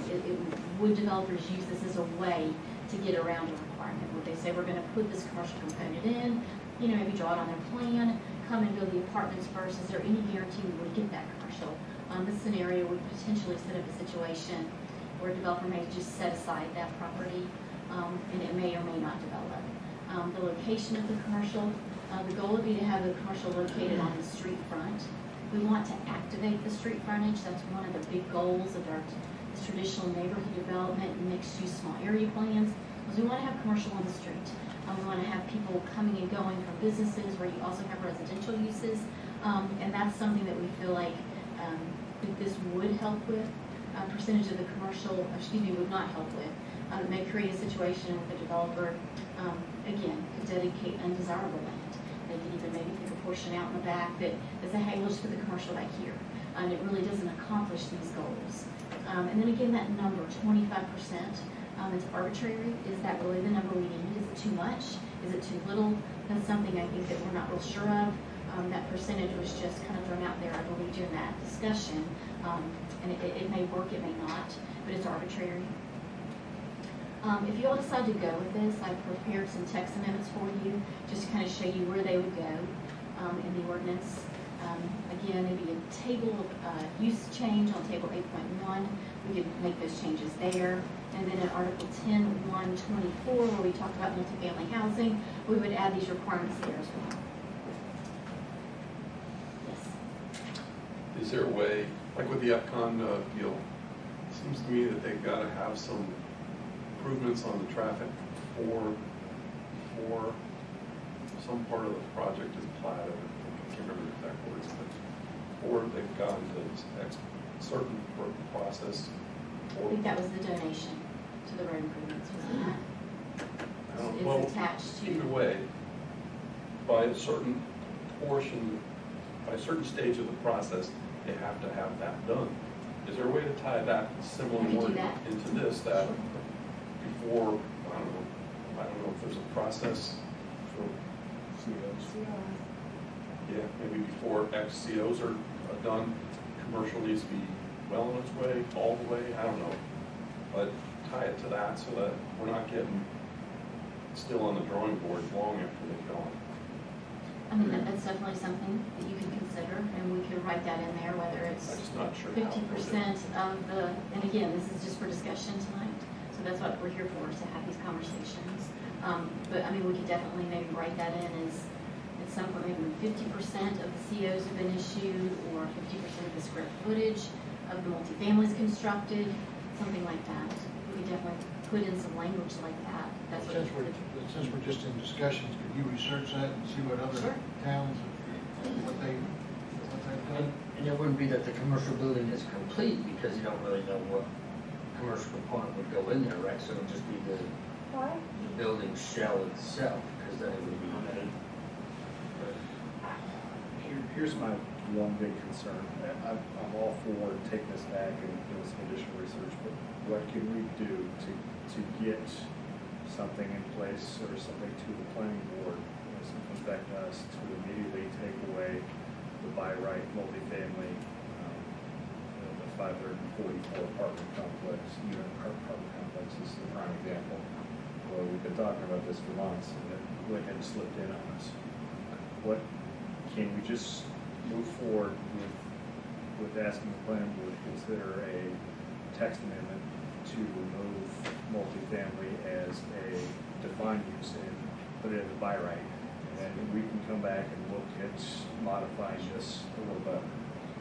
I think that's the best move we have right now to address the bigger concern. And that's the first option that we discussed. So if that's the direction you want to go right now and take that to the planning board, we can do that.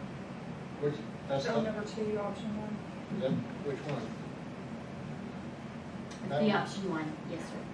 So you're talking conditional zoning rather than use by right. Is that what you said? Yeah, move all multifamily to CZ in those, in TNDO, TC, CIV, MU1, MU2.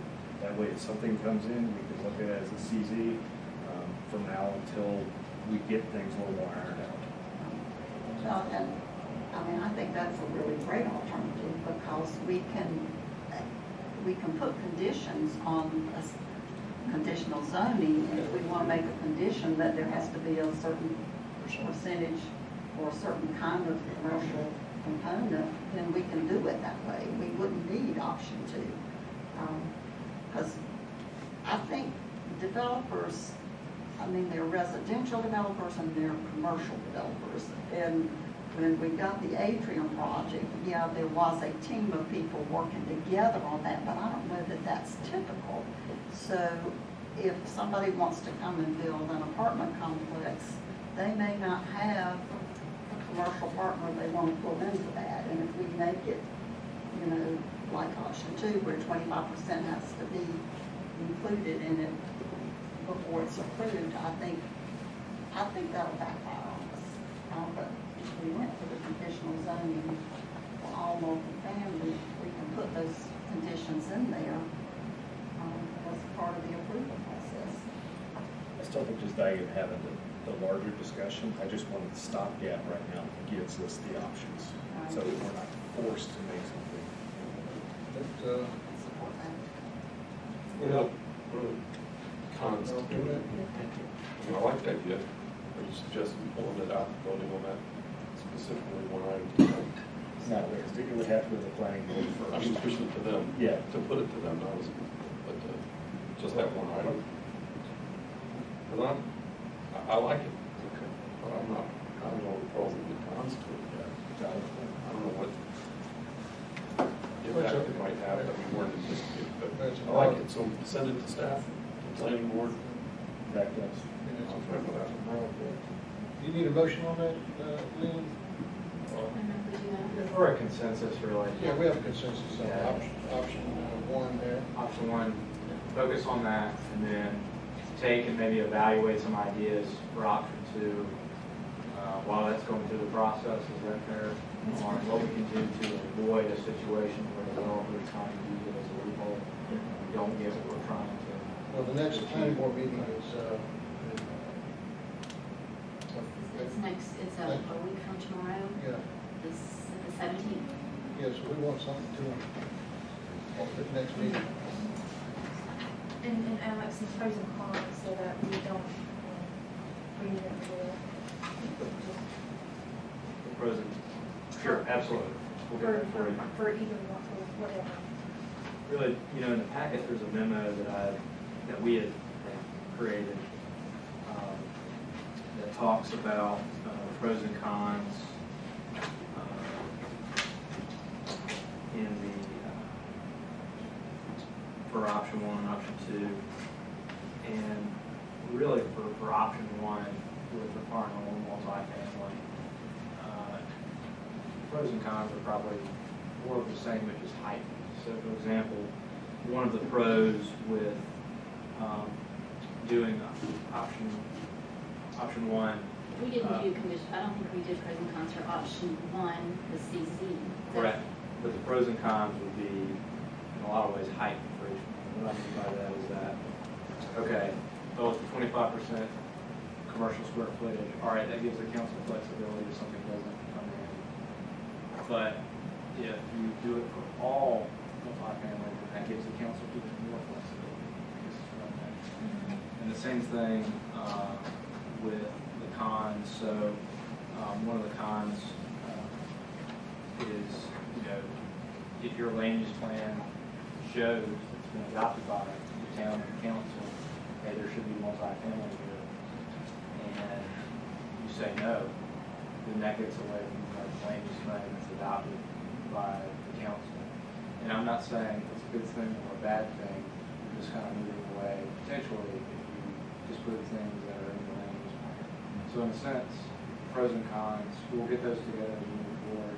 It really just kind of heightens all the pros and all the cons. Does that make sense? Well, because this is under review, does that allow us to pause then? I think one of the benefits of doing it this way, though, is that if it's all multifamily, you can consider it, nothing's going to slip through the cracks. Once it's approved, you'll be able to see everything. and then you can get some language that the council's comfortable with, to where you can say, all right, we're comfortable with this language, we don't think there are any loopholes, we're comfortable with kind of setting this in motion. And I actually think we've gone through that second option yet, with those pros and cons for the first on the first floor. If you want me to walk through that, I'm happy to. Which one? The first option was the 25% commercial square feet, and then allowing multifamilies if used by right with a commercial component. And the second one within that would be to, and then 25% would be to have the commercial on the first floor of buildings fronting on Main Street. So that's something else, but we can, I'll be glad to bring that back if you want to have that discussion later. Yeah. The decision tonight. And would they really be willing to have commercial all underneath all the multi-family? I think just where it fronts on Main Street, and then I created a definition for what a Main Street is.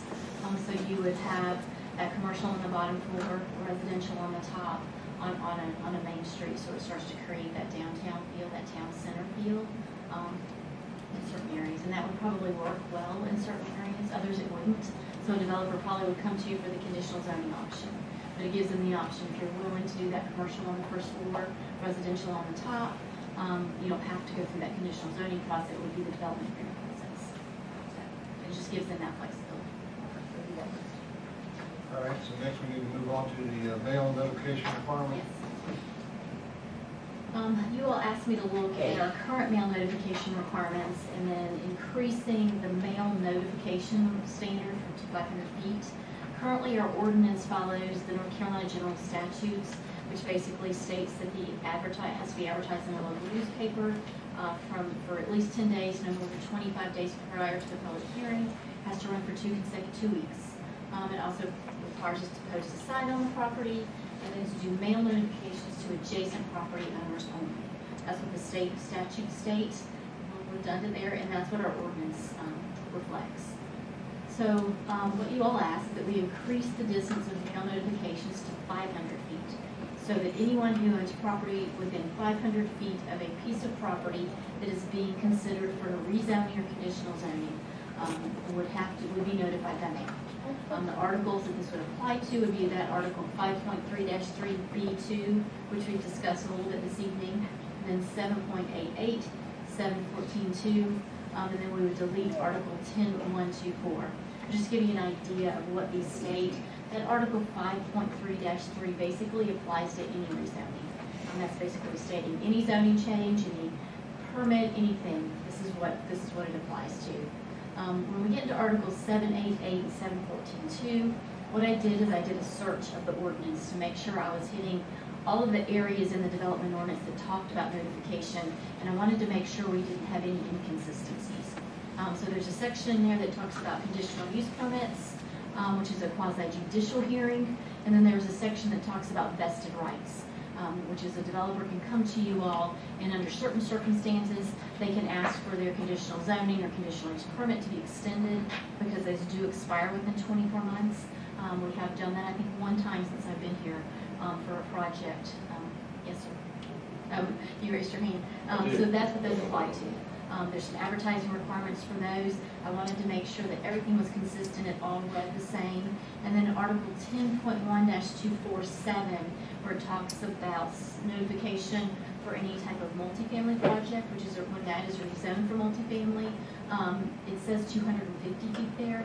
I just struck that because if someone's coming to the town for rezoning, that 5.3.3B2 would apply to any type of project, whether it's multifamily, single family, office, commercial.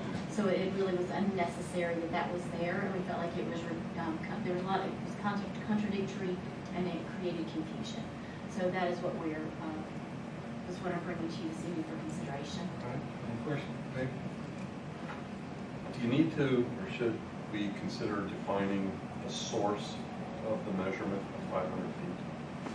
I assume you're getting it off of GIS. Correct. Nobody's actually going out there with a laser No, range finder. they've made it much easier for us. Yeah, so we just use the Well, what if GIS. somebody complained and said, I'm 502 feet by my laser range finder, you missed me? So do we need to define it to make sure that doesn't even happen? The source of the measurement is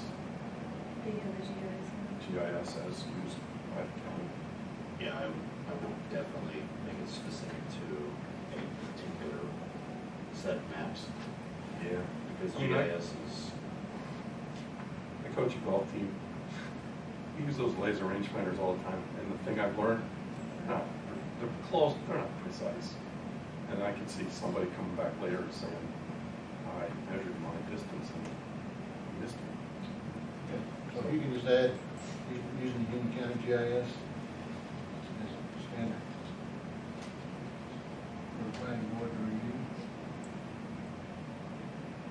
What, on the last notice section, we talked about if you're going 500 feet, it's very improbable that you're gonna end up in some of those parcels in Oakland County. So what are you gonna use? Did you send that over to me? Yeah. Yeah, going back to David's original point, I guess, where do you measure from, right? Is it the edge of the boundary, the center? You can have a parcel, shaped like that, and then you have one that's nice and square. So you go from the edge or How easy is the GIS to pull that distance? Well, we require, there's a buffering tool on the GIS that allows you to buffer within a certain distance, and you can establish that distance. And typically, I have to go further than what the standard requires, like if it's 200, now adjacent property owners is very simple. You just click the adjacent property owners. But I would say typically when the old ordinance had, I think it was 250 in it, or I can't remember, was it 500? I would go further. Because when you drop that pin in the middle of the property and create that buffer, you're not getting the full 550 feet. So I would go further, just to make sure I picked it up. So we need to probably define that we're talking about where that pin is, not the property edge. For 500 feet. Otherwise, you could have a really long thing if you're measuring it. I think if we're going further than 500, we're okay, right? As long as we're doing at least a minimum of 500 feet. Which is what we would definitely pick that up. Because a lot of times I'd have to go up to 750 feet on that buffering, because I could set the feet. make sure it's proper. And that's how you've been doing it, Tim? For years. For years, right. Yes, and it's usually pretty accurate. I mean, like I said, I can't do the exact number, because it drops that pin in the middle, and I won't get the total distance. So when you just do that, just run that twice, I guess, once with the Union County GIS and then the second time with that. Can. Now, within that county is a little bit different. Their GIS county, Union County is a little bit easier to use, but we can definitely figure that out. Their layers and buttons are little. They're a little different. They're a lot different. And just trying to be consistent, I know with the community meetings, we said, all right, well, we want to go back to the way our ordinances currently reads, Union County tax listing. And that's the state statute, right? So I guess that's another thing we can go back and, assuming y'all want to apply that same standard, not just in Union County, but in Mecklenburg County as well with that 500. Okay, so we need to go back and just change that language as well. Make sure it includes Union and Mecklenburg. It's not just Union County tax listing.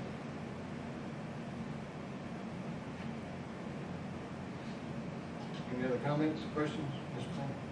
Under 7.8-8, under notification, toward the bottom of the page, it says at least 5 days to the date on which the application is to be considered. Everywhere else we do 10 days, so I think to be consistent, we would want that to be at least 10 days prior to the hearing too.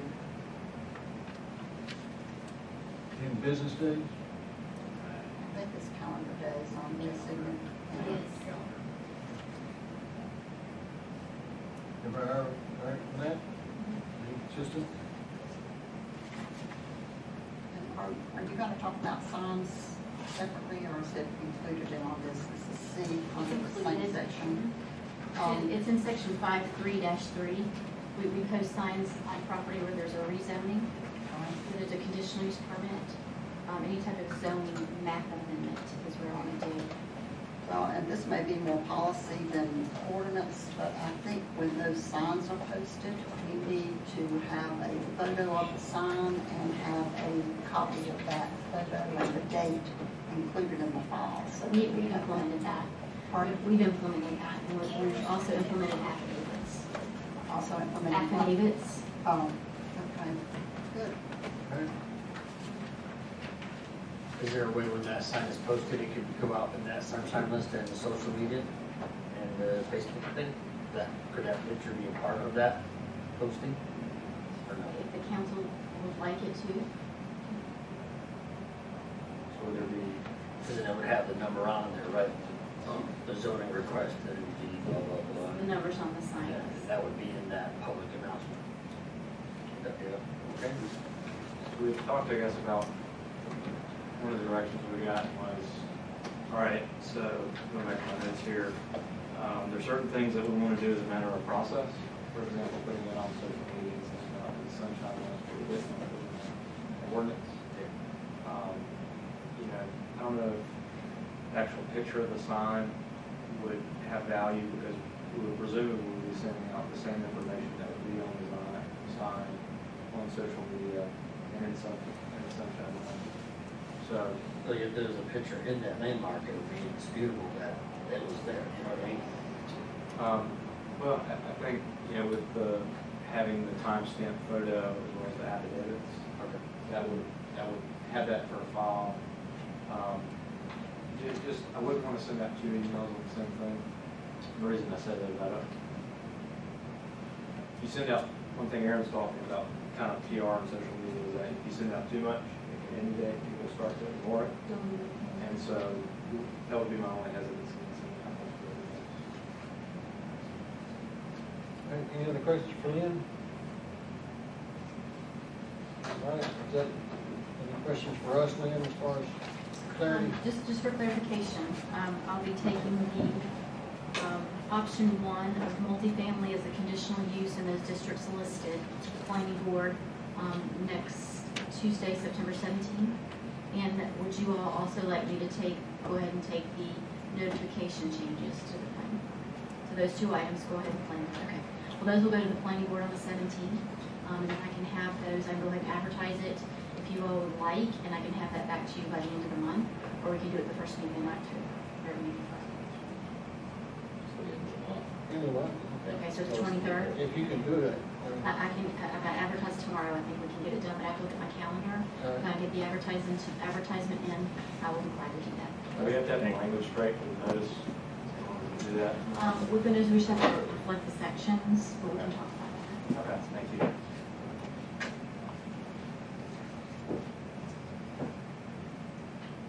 Can we take a 5-minute recess? Sure. We get into the rest of this agenda. Okay, take that motion. Motion to recess 5 minutes.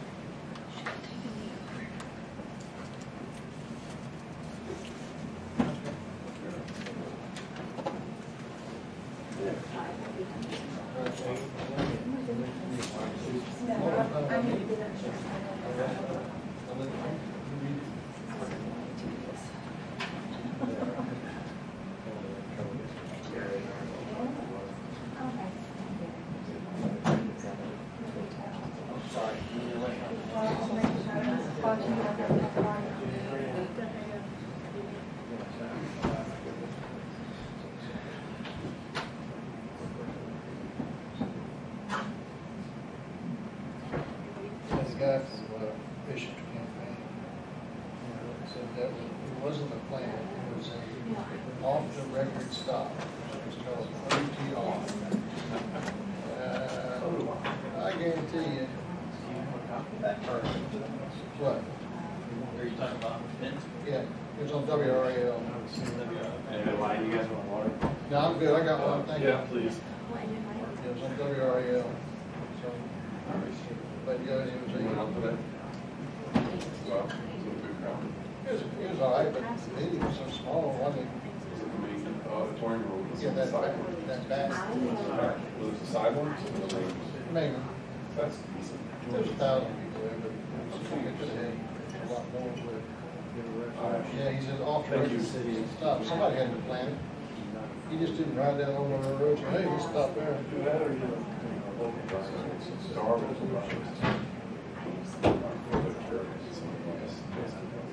I guarantee you, it's,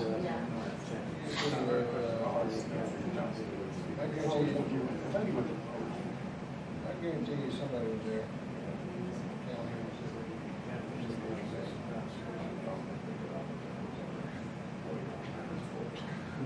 Golf practice day.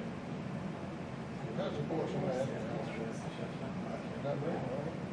Showers tournament tomorrow. Really? So we're out there. So we're out there. I already got a text from her. And she said, well, there's so Yeah, I have a feeling that we get sure that kids have X. Hey, how's it going, Steve? Have like immersion. And take off their hats. Obviously wrote it for football. So, like I said, your definition It's an air-conditioned clubhouse. if it's campaigning, higher power down. We got pond. It'll be what It's room temperature, air temperature. So she said, no, all starts back in. And then I'm working 15 points higher than code. Oh. And so, Whatever they call so all the mayors. You know, means now we're gonna chill. She gets a really high, temperature's high.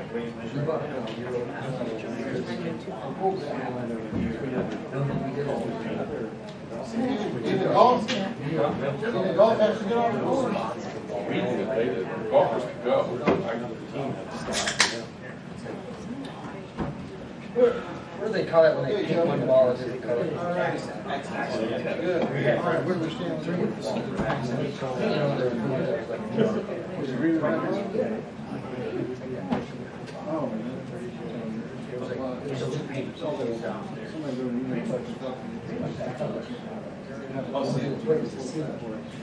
We actually build, so we build, and of course, it's all developer grade stuff, right? And so, typical vanilla everything, right? Everything's white, everything's, we've gone during the great era of honeycomb, so everything's honeycomb. Yeah, I want to put a stop to that, and we can do it with something. Yeah. Oh, yeah. See you again. Yeah, good. No, it's okay.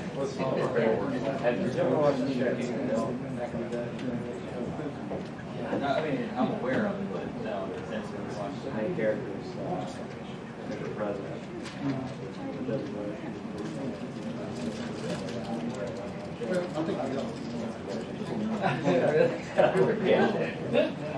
No,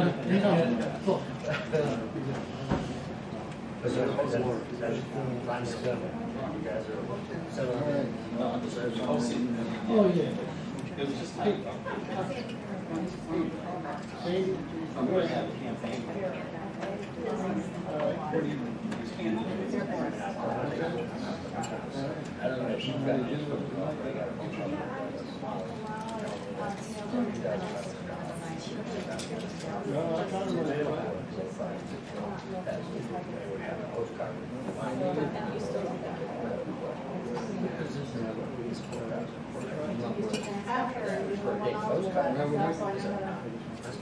We'll make a little part of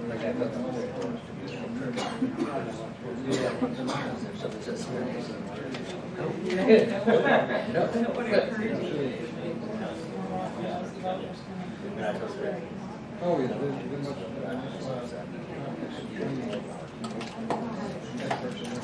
Negotiate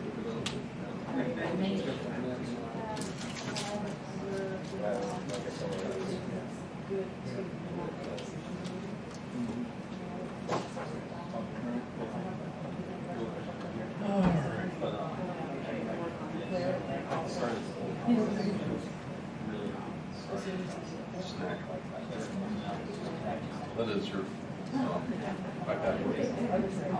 So just to reset. Kind of like that, remember how to do it? Well, I was gonna ask you, you did the, this. that was part of the great language. Many times? Yeah. It's the same function as control and start everything. I'll come back. I just think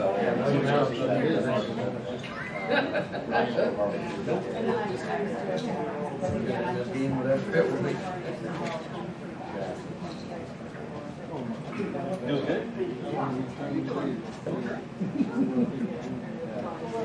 I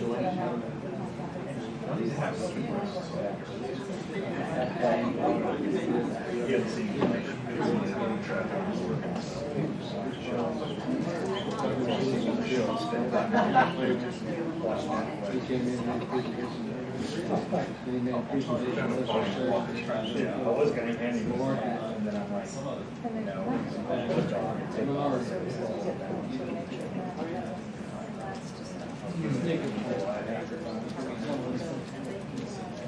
Appreciate you participating.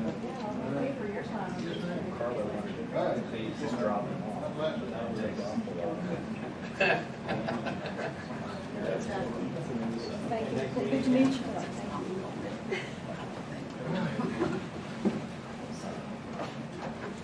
He was in, Vince was in Marshville. He saw the rifle on it. Was it? Marshville last Friday.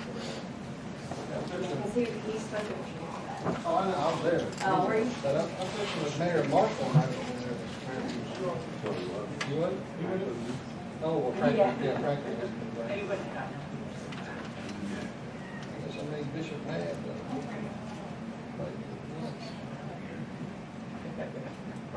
And I told him I'd never seen his Stallings, I would cut my bird for him. So I guess I made a point of being the vice president here. All right, we're back in session here. So next up is the resolution opposing high-density housing by Union County on the municipal border submitted by Westford Chapel. One reason I brought this up is I listened to the audio, and it was, as Alex said, the person I can hear the best is Melanie. So kudos to Melanie, so she speaks loudly, and then the rest of it was a little garbled. But she got it. So Billy has some recommendation there. Just I want a discussion. I want to take a vote on it one way or the other. Just move on, get it over with, and move on. Well, in the second whereas, I would like to strike the end where it says, in areas bordering the municipalities. So strike that, so that way the second whereas will only read, the town of Stallings recognizes the Union County has experienced rapid growth and that proposals for high-density subdivisions have been approved. And then the third whereas, I'd like to strike on that first sentence, and in neighboring areas. So the third whereas would only read, whereas the town of Stallings recognizes that the large majority of its citizens in the town are not in favor of high-density development and wish to preserve current standards of living, not become urbanized. So any discussion, any questions for Billy or comments?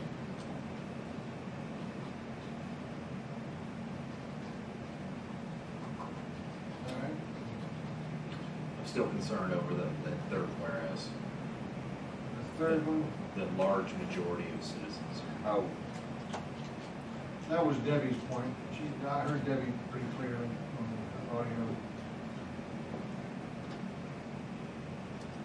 Would you be more comfortable with just a majority of citizens? Because I think we've definitely heard from quite a few of our citizens that they are not in favor of high-density development. I've heard from quite a few folks that are in favor of what we can do as well. I just hate making a blanket statement like that. I mean, I'm fully in support of the other municipalities and the general consensus that the county does not need to be, dropping stuff at our doorstep. It needs to let us kind of decide our own fate, work together. But at the same point in time, I don't like a blanket statement that we don't have our hands around.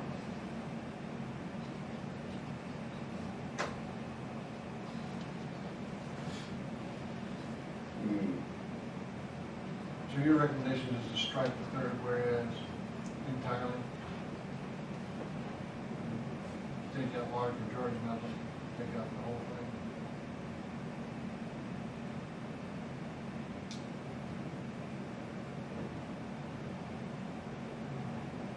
Any other comments?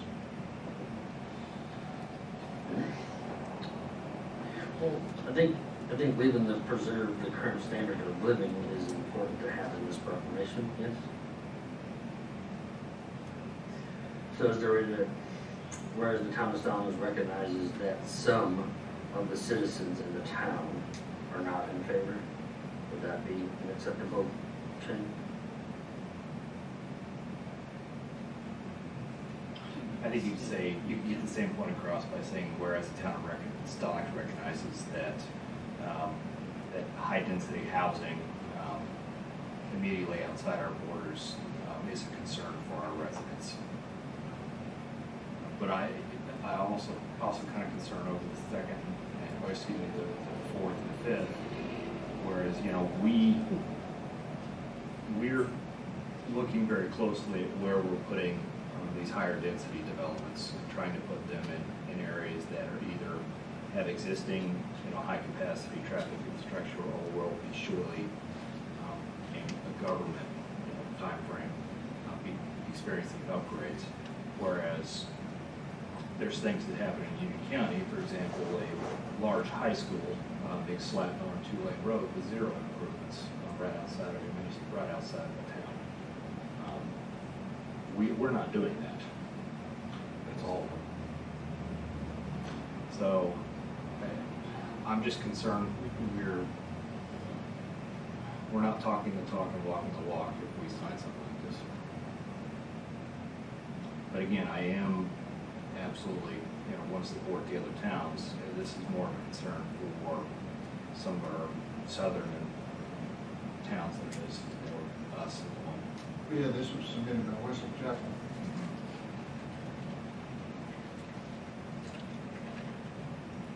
Well, Wesley Chapel's not Stallings, and we're not Wesley Chapel, they don't belong to our 85. I know.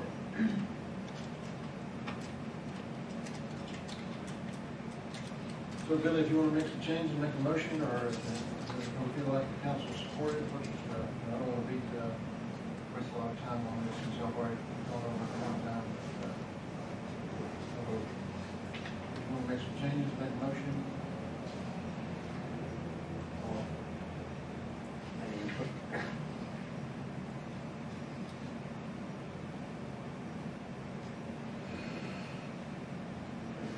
Because everybody knows how I feel.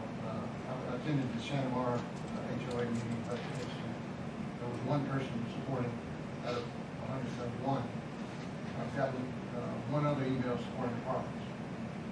I've got 200 not supporting the properties. There's a large majority of citizens in Stallings out there that don't support multifamily housing. So, but other council members get other reactions, other emails. That's just my personal experience. Bill, I'd be willing to, I guess, draft a general statement saying we support greater, you know, cooperation between the municipalities and the county. I just don't, the verbiage in here, I just don't think works well for our comprehensive land use plan and vision for the next couple decades of Stallings. Since y'all two feel most strongly about this resolution, I mean, why don't y'all try to get the others in the draft out together and then send it to council before, and then if anybody's got any concerns, let's have this ironed out before we come back for the next council meeting. That's okay? Table. All right, annexation 53, certificate of sufficiency and resolution setting the public hearing date. Aaron? In your packet, you have the certificate of sufficiency for the annexation. That is just, I have certified that the parcel and the owners. And then you have a resolution in front of you that will set the public hearing date for this annexation, which would be for the next meeting on the 23rd. I know this is off Chestnut Lane, but I usually have a map, but, I can send one of those out to council. It's between Chestnut and Fair Forest Drive, No, you probably can't, south part of the road. probably can't see this one. This is Chestnut here, and there's Fair Forest there. It's like going up the hill on the right. Yeah, there's Yep. Red Barn. Here's what? No, This is Red Barn Trail over here. no, so it's on that side of, This is Fair Forest. Uh-huh. This is Chestnut Lane. gotcha. So is this the one where the sign is about the patio houses? Yeah. So that's not even in the county? So if you could send out a map. that'd be Sure, absolutely. great. All right, so, but as Aaron's told us many times, this is just a, required by law, so can I get a motion to approve the, Make a motion. Second. so we have got a motion to approve the resolution fixing the public hearing date for annexation 53 of Chestnut Lane by Mr. Joel, seconded by Mr. Martin. All in favor? That's unanimous. All right, Ashley, I should have moved you up. I'm sorry. She likes staying late. I just want to thank the council for their support of our concert series this summer. By the way, great job. Meredith put in a lot of hard work on that, making it happen for us this summer. We hope to bring that back next year. So if you have any feedback that you'd like to provide to us on setup, vendors, etc., we'd love to hear it. And thank you guys for coming out throughout the summer. But I'm here to talk about Christmas, because as you know, in the event planning world, Christmas begins in January. So I just, we've been working on this for quite a while, and part of what we have discussed a few times throughout the budget process and this year is a way to expand what we offer around the holidays. We've explored many options, including expanding the Christmas in the Park event. Last year, as you know, it snowed, it sleeted and rained, so we had to move the event indoors.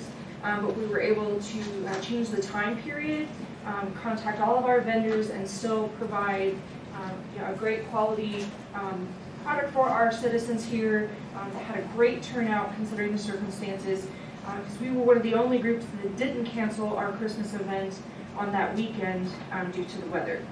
So with that in mind, our initial plan for this year is to go back to the traditional Christmas in the Park event here in Stallings Park. It's scheduled for the December 7th. We moved the time to 2 to 6 p.m. Before we had it lasting until 8 p.m. And we felt like we really wanted to culminate the event, would have the Christmas tree lighting more toward the end. So that would give us an opportunity to have the tree lighting right after sundown, around 5:15, 5:20. We have a local band, LA Acoustics, that we've already contacted to play. Bounce House, as you can see, is Christmas themed. A snow globe that you can actually get into and take pictures with your family. Still keeping our family photos with Santa. Having hot cocoa, cookies, kettle corn, and of course our craft tables as we've had in the past. So this is our main Christmas event. We're also still working on all the details, so as we get more updates on that, I'll make sure to keep you informed. But part of what we do at Christmas is also our Christmas light display in Stallings Park. And as you can see here on the left, we have twinkle lights in our trees that line the fields, and also some of the larger trees, the photo here in the middle, we put lights all the way around up to the top.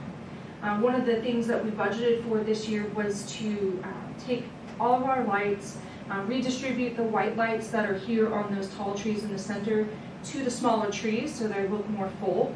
As you can see, the tree example there looks like it could use a little more lights.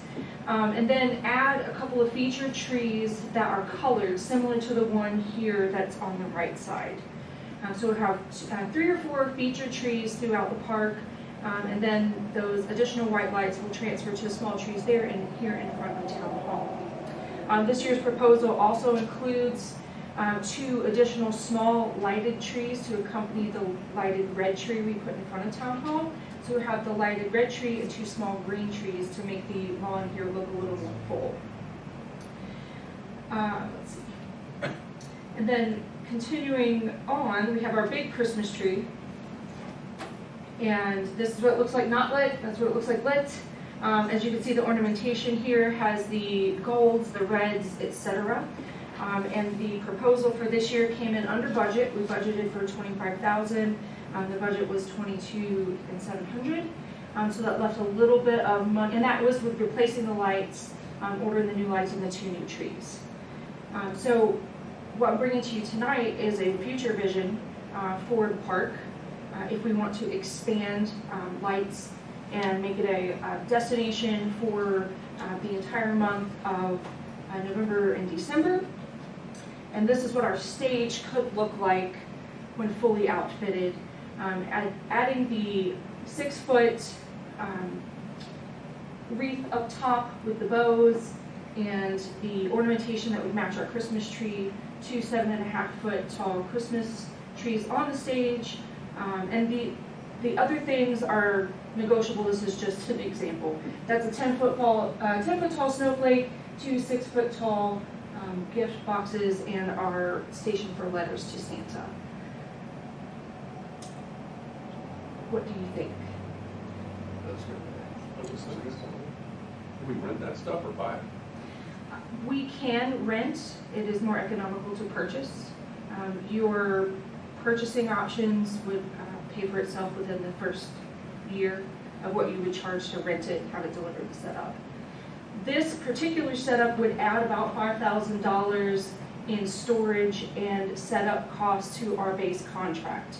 The main cost would be in purchasing the items.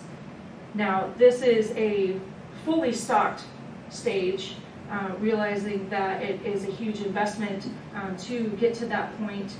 We can add some small things at a time and build that up over a few years, or we can go for it all at once, in the next budget cycle and say, hey, we're going to make this happen. So obviously that's discussions we can have at a later date. But while we were here and we're a little under budget for this year, I wanted to see if there was anything that you wanted to explore adding to the contract this year, or if you would like for me to bring this back to you at budget time next year. So, we have 25 grand budgeted, and all this new stuff is an additional 23,000. No, the $25,000 was budgeted for this year. The quote we got for what we already have and had it installed in the park came in at $22,700.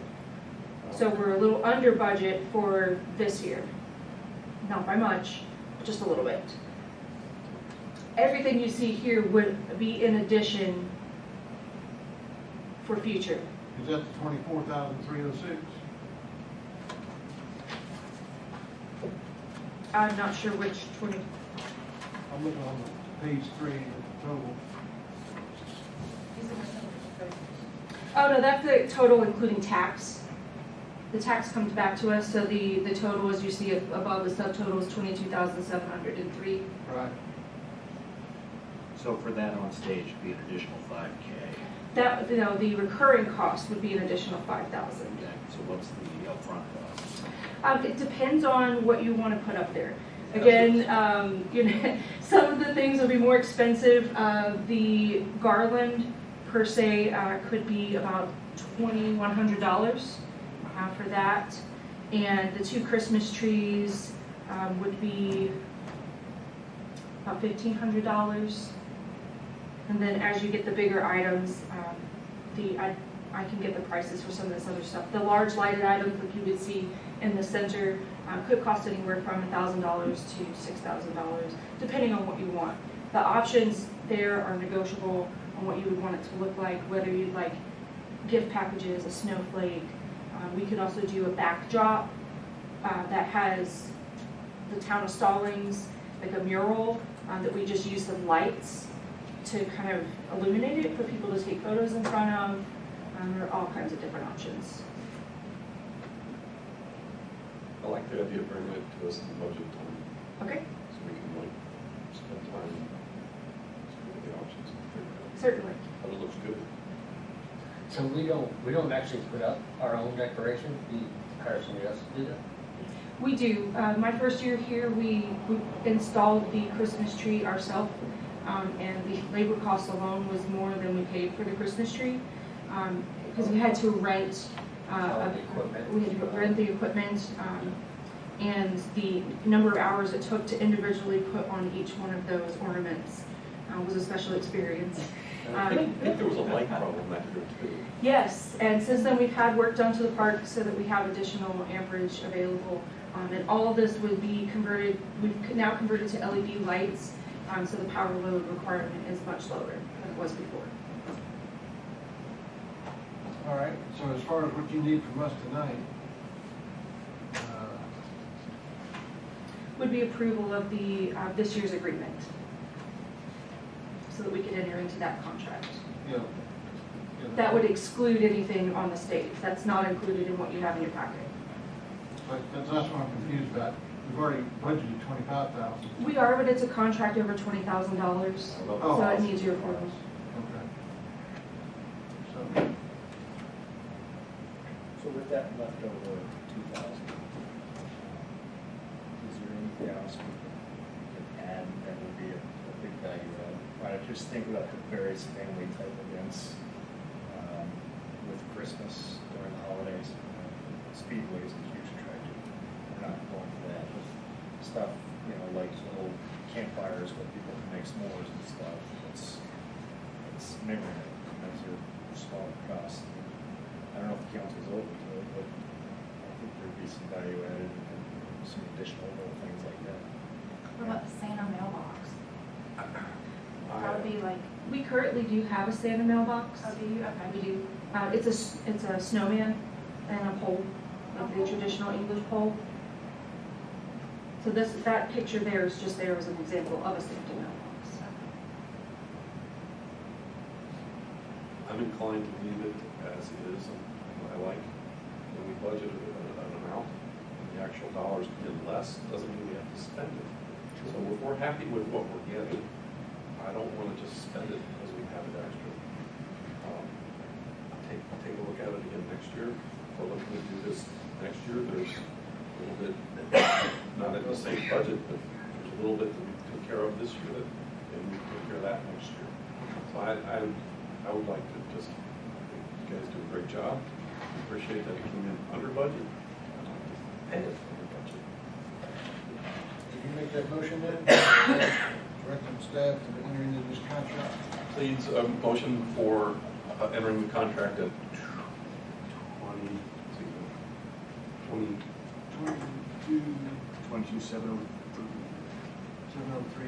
22,703.80 as presented in the presentation tonight for Christmas display. Motion by Mr. Scholl. But the sales tax, doesn't that jump that up to 24,306.33? Isn't that what that small thing at the end is? We get it back. We need to approve the vote. You could say just that amount plus tax. I think we'd be covered. We won't get that money back. Plus tax. All right, can I get a second? Second by Mr. Burke. Any further discussion? All right, all in favor? Please raise your hand. That's unanimous. Thank you. Thank you, Ashley. Look forward to seeing you. Thanks, Ashley. All right, the Ottawa one-way paired concept, Ms. Paxton. Since all projects are on hold. But I do want to give you a little bit of an update on this. You all discussed this August the 12th, and of course I was not here, and our Transportation Advisory Committee had not seen the one-way pair concept. But I erroneously told you that our consultant team had not seen it because they did see it and they came up with some recommendations.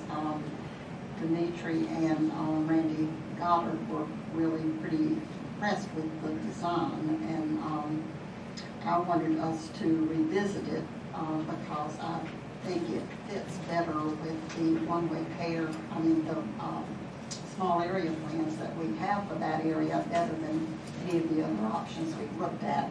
And I understood from Alex that when council discussed it, the main concerns were cost and the time that might be required to fully study the concept. So I did talk to Dr. Joe Hummer today, and he said that we would need to evaluate the cost, and that he did not think it was unreasonable for us to look at several alternatives and to have a more in-depth study of those alternatives, and that we could get some firm numbers, and if we had a competent design person to look at it, that they would be able possibly to find some ways to reduce costs with that option. And the other thing concern was the time. Well, now we've got plenty of time. But with regard to cost, this is not a project that requires a match from the town. The cost would all be on DOT. and we do have plenty of time now. But interestingly, I talked to Sean Epperson today, and he said we already have the in-depth study, and that he was, they have it. He's been out for 2 weeks, but as soon as he has time to review it internally, he will be bringing it to us so we can see how to compare cost for this concept as compared with the other, the reduced conflict intersection design that they prefer. So did he call you today, Alex? Okay, because he said that you were on his list of people to call because he had just gotten that detailed analysis of that concept. So they haven't written it off, and I understand the council's concerns about cost and time, but the main cost increases would have to do with the additional right-of-way and bridge construction, but the bridge already has to be redone with the other concept as well. So I'll be interested to see those comparisons as soon as we have that available to us, and then I guess we can look at it again as a council. Do we have a map that we can pull up that you had posted before for this that we discussed with? Is that available? Sorry. I didn't know if you like full paper. Yeah, I can zoom that in, for sure. Because, I mean, a couple of questions, I guess it'd be easier if just everybody knew. If I recall, we had a lot of discussion around the intersection right there with Stevensville. Yes. Because there was absolutely nothing there, and putting two intersections within, or two major intersections within a quarter mile of each other, that was going to be problematic. When there, we were thinking maybe there was a bridge at this other road, but then maybe it was at ground level? Yeah, we didn't know. And the other concern was, we're going to be putting a 45-mile-an-hour road right up against the back of Shanamar. They're gonna have some strong concerns, to put it very lightly. And there's gonna be a sound issue there, more so than there already is from 45. I think those were the two things that, because cost, it's not really in our purview, because it's not on our dime, it's on the taxpayers, it's on all of our dime, but it was those 2 points, right up against Shanamar and then Stevensville. Well, another thing you said, how, like, design-wise, how would that work? We didn't know it would be 2-lane streets on both sides. We only knew what, how would you get on 45 if you want to go to Pinewood or Huntersville? How would you get to your shopping center? And this stuff, explains that, but at that point, we didn't know. Looks like it's slow and low. Well, I understand about the noise concerns, but I think in 6-lane cross-section on Ottawa is going to create some additional noise as well. And in some places, it'll actually be 8 lanes. So, I mean, when you talk about trying to create a pedestrian-friendly corridor, there's no way 8 lanes is pedestrian-friendly. And I don't know how much depth we have there between the existing Ottawa and the back Shanamara, but if we are talking about just moving over city block, I don't know if it would put it as close to Shanamara, and possibly we could have a noise wall as part of the buffering there. I don't know. I just don't want us to write it off until we've vetted it pretty thoroughly. We were talking about like that being that ground level or another bridge, and then where that would meet up with that, right? Where's the ground level? Almost positively that's ground level. And I think the only bridge is the one over 485. And if it's going to be 2-lane, when they merge down there, to yard on orders, how is that? Well, is council open to having somebody kind of explain and address some of these questions, and when we can get the more detailed study with the cost figures and comparisons, I think we probably all need that. And what did you say his time was? Well, he just said he had been out of the office for 2 weeks. He just had a baby. His wife did. And he said quickly he will be looking at it, and they'll be looking at it internally, and then he would be bringing that to our consulting team that is with Randy Goddard, and Dimitri has helped us with that as well. The more information, the better, so I Right. certainly agree, because this is, David Tony, HOA president, Shannon Mars, done a favor that took her close to Shannon Mars, but she needs to be educated, we need to be educated, so a lot more work needs to be done, and as you said, we have time on this, we can get done now, and let's don't lose sight, let's just keep trying to get what we want, the design that your team is, battled so hard. Right.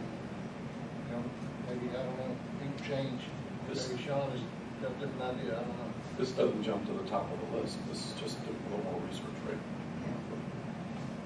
All right? Just so I'm clear, next step with that would just be getting that analysis from BAT and then just seeing if there's been any interest in pursuing. It does give us the full access intersection at Stevensville, which I don't think the other concept does, and that is something we push for all along, is making sure we've got full movement there. Again, we just don't know. It's great if we have a full movement intersection there, but if there's another full movement intersection 300 feet up the road. Trying to get to, I mean, at first it looked cool, but the more I looked at it, thought about it, practically speaking, I don't like it, but I'm open to hearing the details, because I think you have to go across the bridge, cross 45, hop on a traffic circle, come back the other direction, and head down on the freeway. It's like, seriously? Yeah, that's not, they started Indian Trail, Super Street, but that's Indian Trail today. Chick-fil-A. Chick-fil-A, you talking You about thought the world a stopped. nightmare. The world stopped today. There. All right, thank you, Linda. Well, that compressed a lot further. Literally, the traffic didn't stop today. All right. Ms. Aaron, got some news for us, huh? Yes, after several months of negotiations, we have come to an agreement with Waste Connections concerning the recycling fees that now are being charged due to the actually international recycling crisis. So what you have before you is a contract amendment with Waste Connections, where we would pay basically $49.5 in recycling fees for this contract year. However, there would be no CPI increase whatsoever for this year. They agreed to design, distribute, and provide any educational materials about recycling items and the changes with recycling, and agreed to place that on the carts. Basically, the only thing that we won't be accepting will be glass. But Union County is still actually accepting glass at their centers. They will provide us with reports to include the recycling tonnage and the participation rates for Stallings, which is something that we need, so that moving forward we can better calculate what are the participation rates and what we are actually paying for recycling, since this is a new thing for us.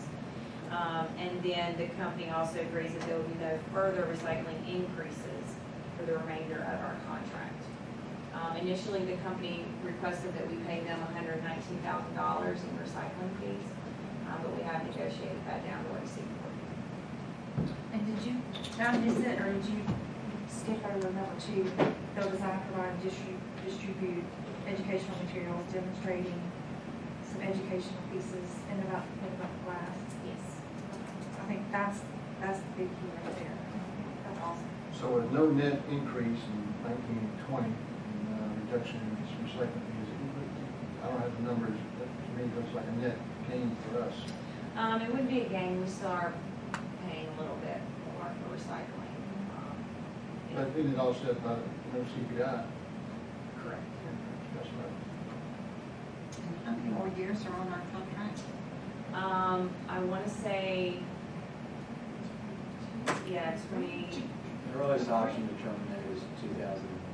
with, Yeah. and I think there are a couple more options on that. Do we have the ability to penalize them when they don't pick stuff up? Yes. Have we done that? Yes. Yeah, so on that, I know you guys were meeting with them this coming week, and I'm just hoping we can find some resolution for the recurring issues in the north part of town. I'm not sure if you guys are hearing it in your parts of town, but I'm getting an earful.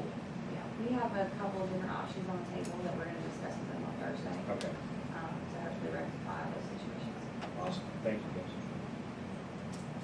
I think we should commend Aaron with some very skilled negotiation here, because I think this is a fantastic bargain that we had. You know, we didn't want to have any increase at all, but to get them from 119,000 to 49 with the other terms of this, I think is fantastic.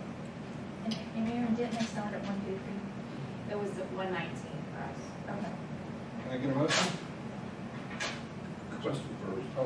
Oh, Where does the 49,480 come from? Sorry, it's not in our budget, is it? It is. We actually did allow, we knew something was Oh, coming. cool. So we are accounting. That's good. Did you do a motion? not yet. Then I'll do it. Go ahead.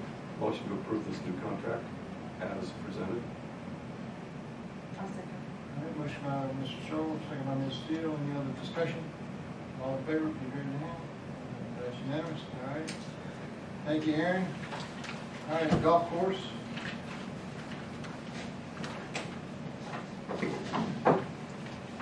Just stepping out on the limb, I say we go with option 4. They're part of the golf course, pretty good for the house. Well, I haven't even read this thing That should be funny to say 4. That was, but I totally missed it, so. You got that one. Maybe they intentionally did that. Maybe they made that option 4 for a reason. So I guess a couple concerns I just want to raise. I'm generally in support of grandfathering, but I just want to raise these concerns.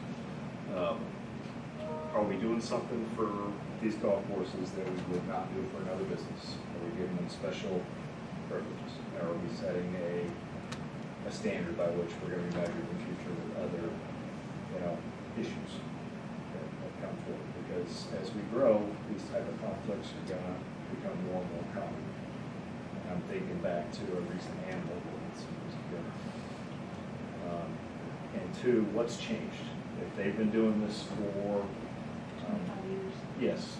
So what's changed in the past, say, 3 months that's raised all these concerns? Homeowner? New homes. Okay. For both Chamar and Emerald Lake? I don't know anything about it. We'll here tonight. Don't talk to them. I didn't see it on next door. Emerald Lake is, they filed an appeal, I believe, adjustment. Okay. So, The residents or the golf club? The golf. And I've got a note, I'll get all the information this week about the complaints, so y'all can see a breakdown of how many we've got.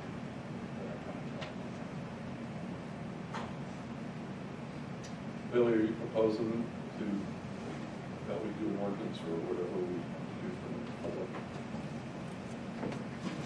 Except number 4. Like I said, I didn't think about what John pointed out about creating a precedence for future issues.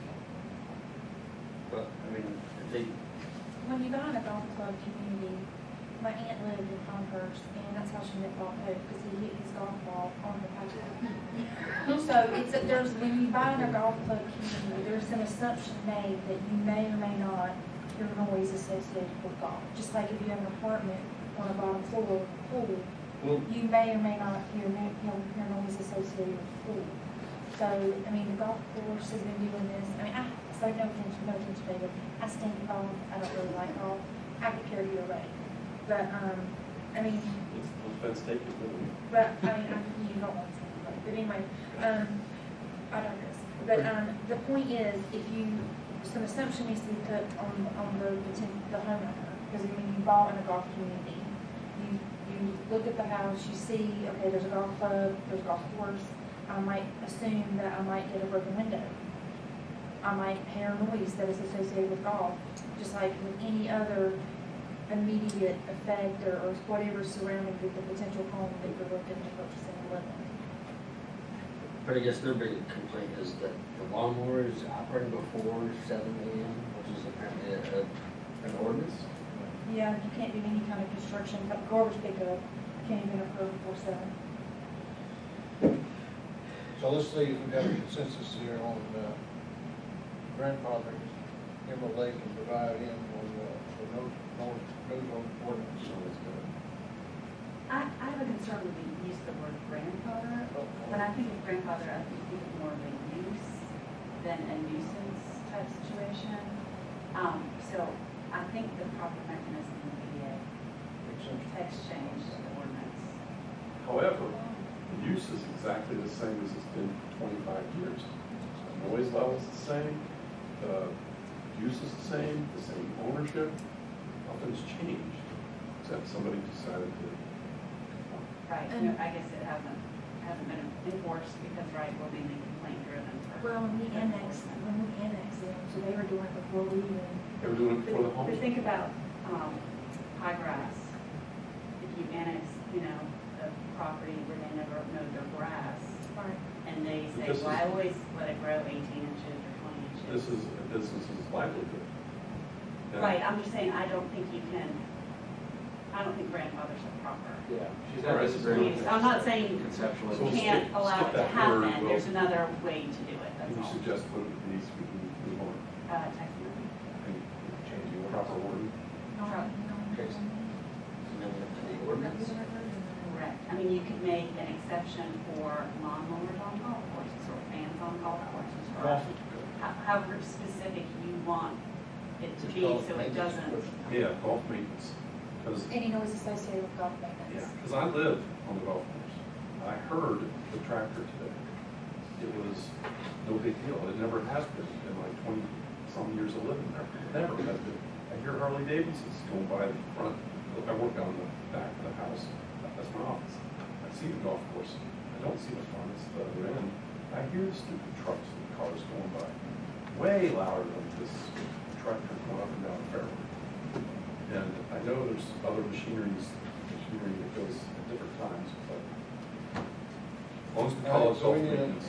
your recommendation is a text amendment. All right, and anybody has some suggestions, send the recommendations to Glenn. You'll be developing it, right? But Melanie? Do we need to, are there indemnities, given to the golf course? Oh, yeah, can we? Yes, and right now there's a hearing scheduled for the Board of Adjustment on September 17th. But if we vote to do this, it would just make that. Can we waive any further or suspend any actions until the final decision is implemented by council? And do we need I to, think you can do that, direct calling not to. and do we need to address the and- current funds, or is it leave that up to you? And cancel the hearing, or postpone the hearing, however that would work. Would we need to table it? The Board of Adjustments may table it, maybe? Because The outcome of this, Yes. right. Because I think canceling before, I think, I'm just worried about precedent. Right. We want to support the business, but I want to make sure we're not setting ourselves up. So what's the timeline again? Everybody? We would draft an ordinance and bring it back to y'all at an upcoming meeting for your consideration. And then with the Board of Adjustment, the last thing, postpone. Linda, was that the only matter on their September 17th On the agenda? Board of Adjustments, yes. Yeah, and probably just, Do you want me to put it on the agenda and table it, or? why have everyone come? It'll be there for planning board anyway, won't it? Yes. Okay. Or do you want me to just put it on the October agenda? When would their October meeting be after? That's the third Tuesday in October. So it'd be after the second Monday? Yeah. Yeah, that would probably be the best way to do it. Are we all in content, in agreement? Need a motion for that? So it's, golf, course. Maintenance. Maintenance. You want to say maintenance, or you want to say operations? Ms. Vance was Emerald Lake's concern, wasn't it? That's summer operations. Operations. Maintenance and operation. Yeah, Cover both. and I would think we would want to be specific about the time lapse. We don't want to mow it at 3 a.m. Right, you still want, Maybe starting at 5:30. Because that was part of his. I wonder if we could also be of some support in educating the homeowners, because I know there have been concerns in both of these communities about the possibility that the golf courses might be sold and developed as housing. And I think the action that we're proposing to take will help them financially to reduce the risk of that happening. But I'm not sure if all the homeowners know that. So just in terms of the public perception, that we're not just making exceptions for a golf course, I think it might be wise if we could somehow get some information to the residents about the impact of this and why we're making the decision we're making. Because if that were to happen, they wouldn't, whatever developer wouldn't need to come before the board because they already have it by right. And I don't think people know that. But I've heard for several years concerns that both of those courses, and they were struggling. I don't know how much they're struggling at this point, but I think that there was a real risk of them going bankrupt in previous times. So have it in there at 5:30.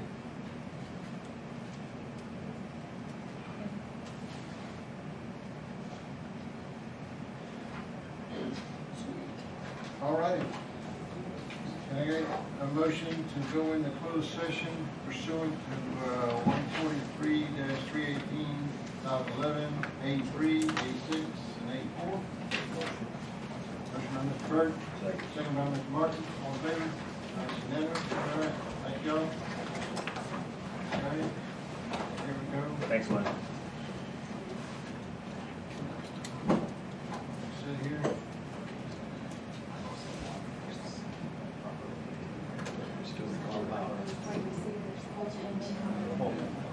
Let's go push out, see the light on.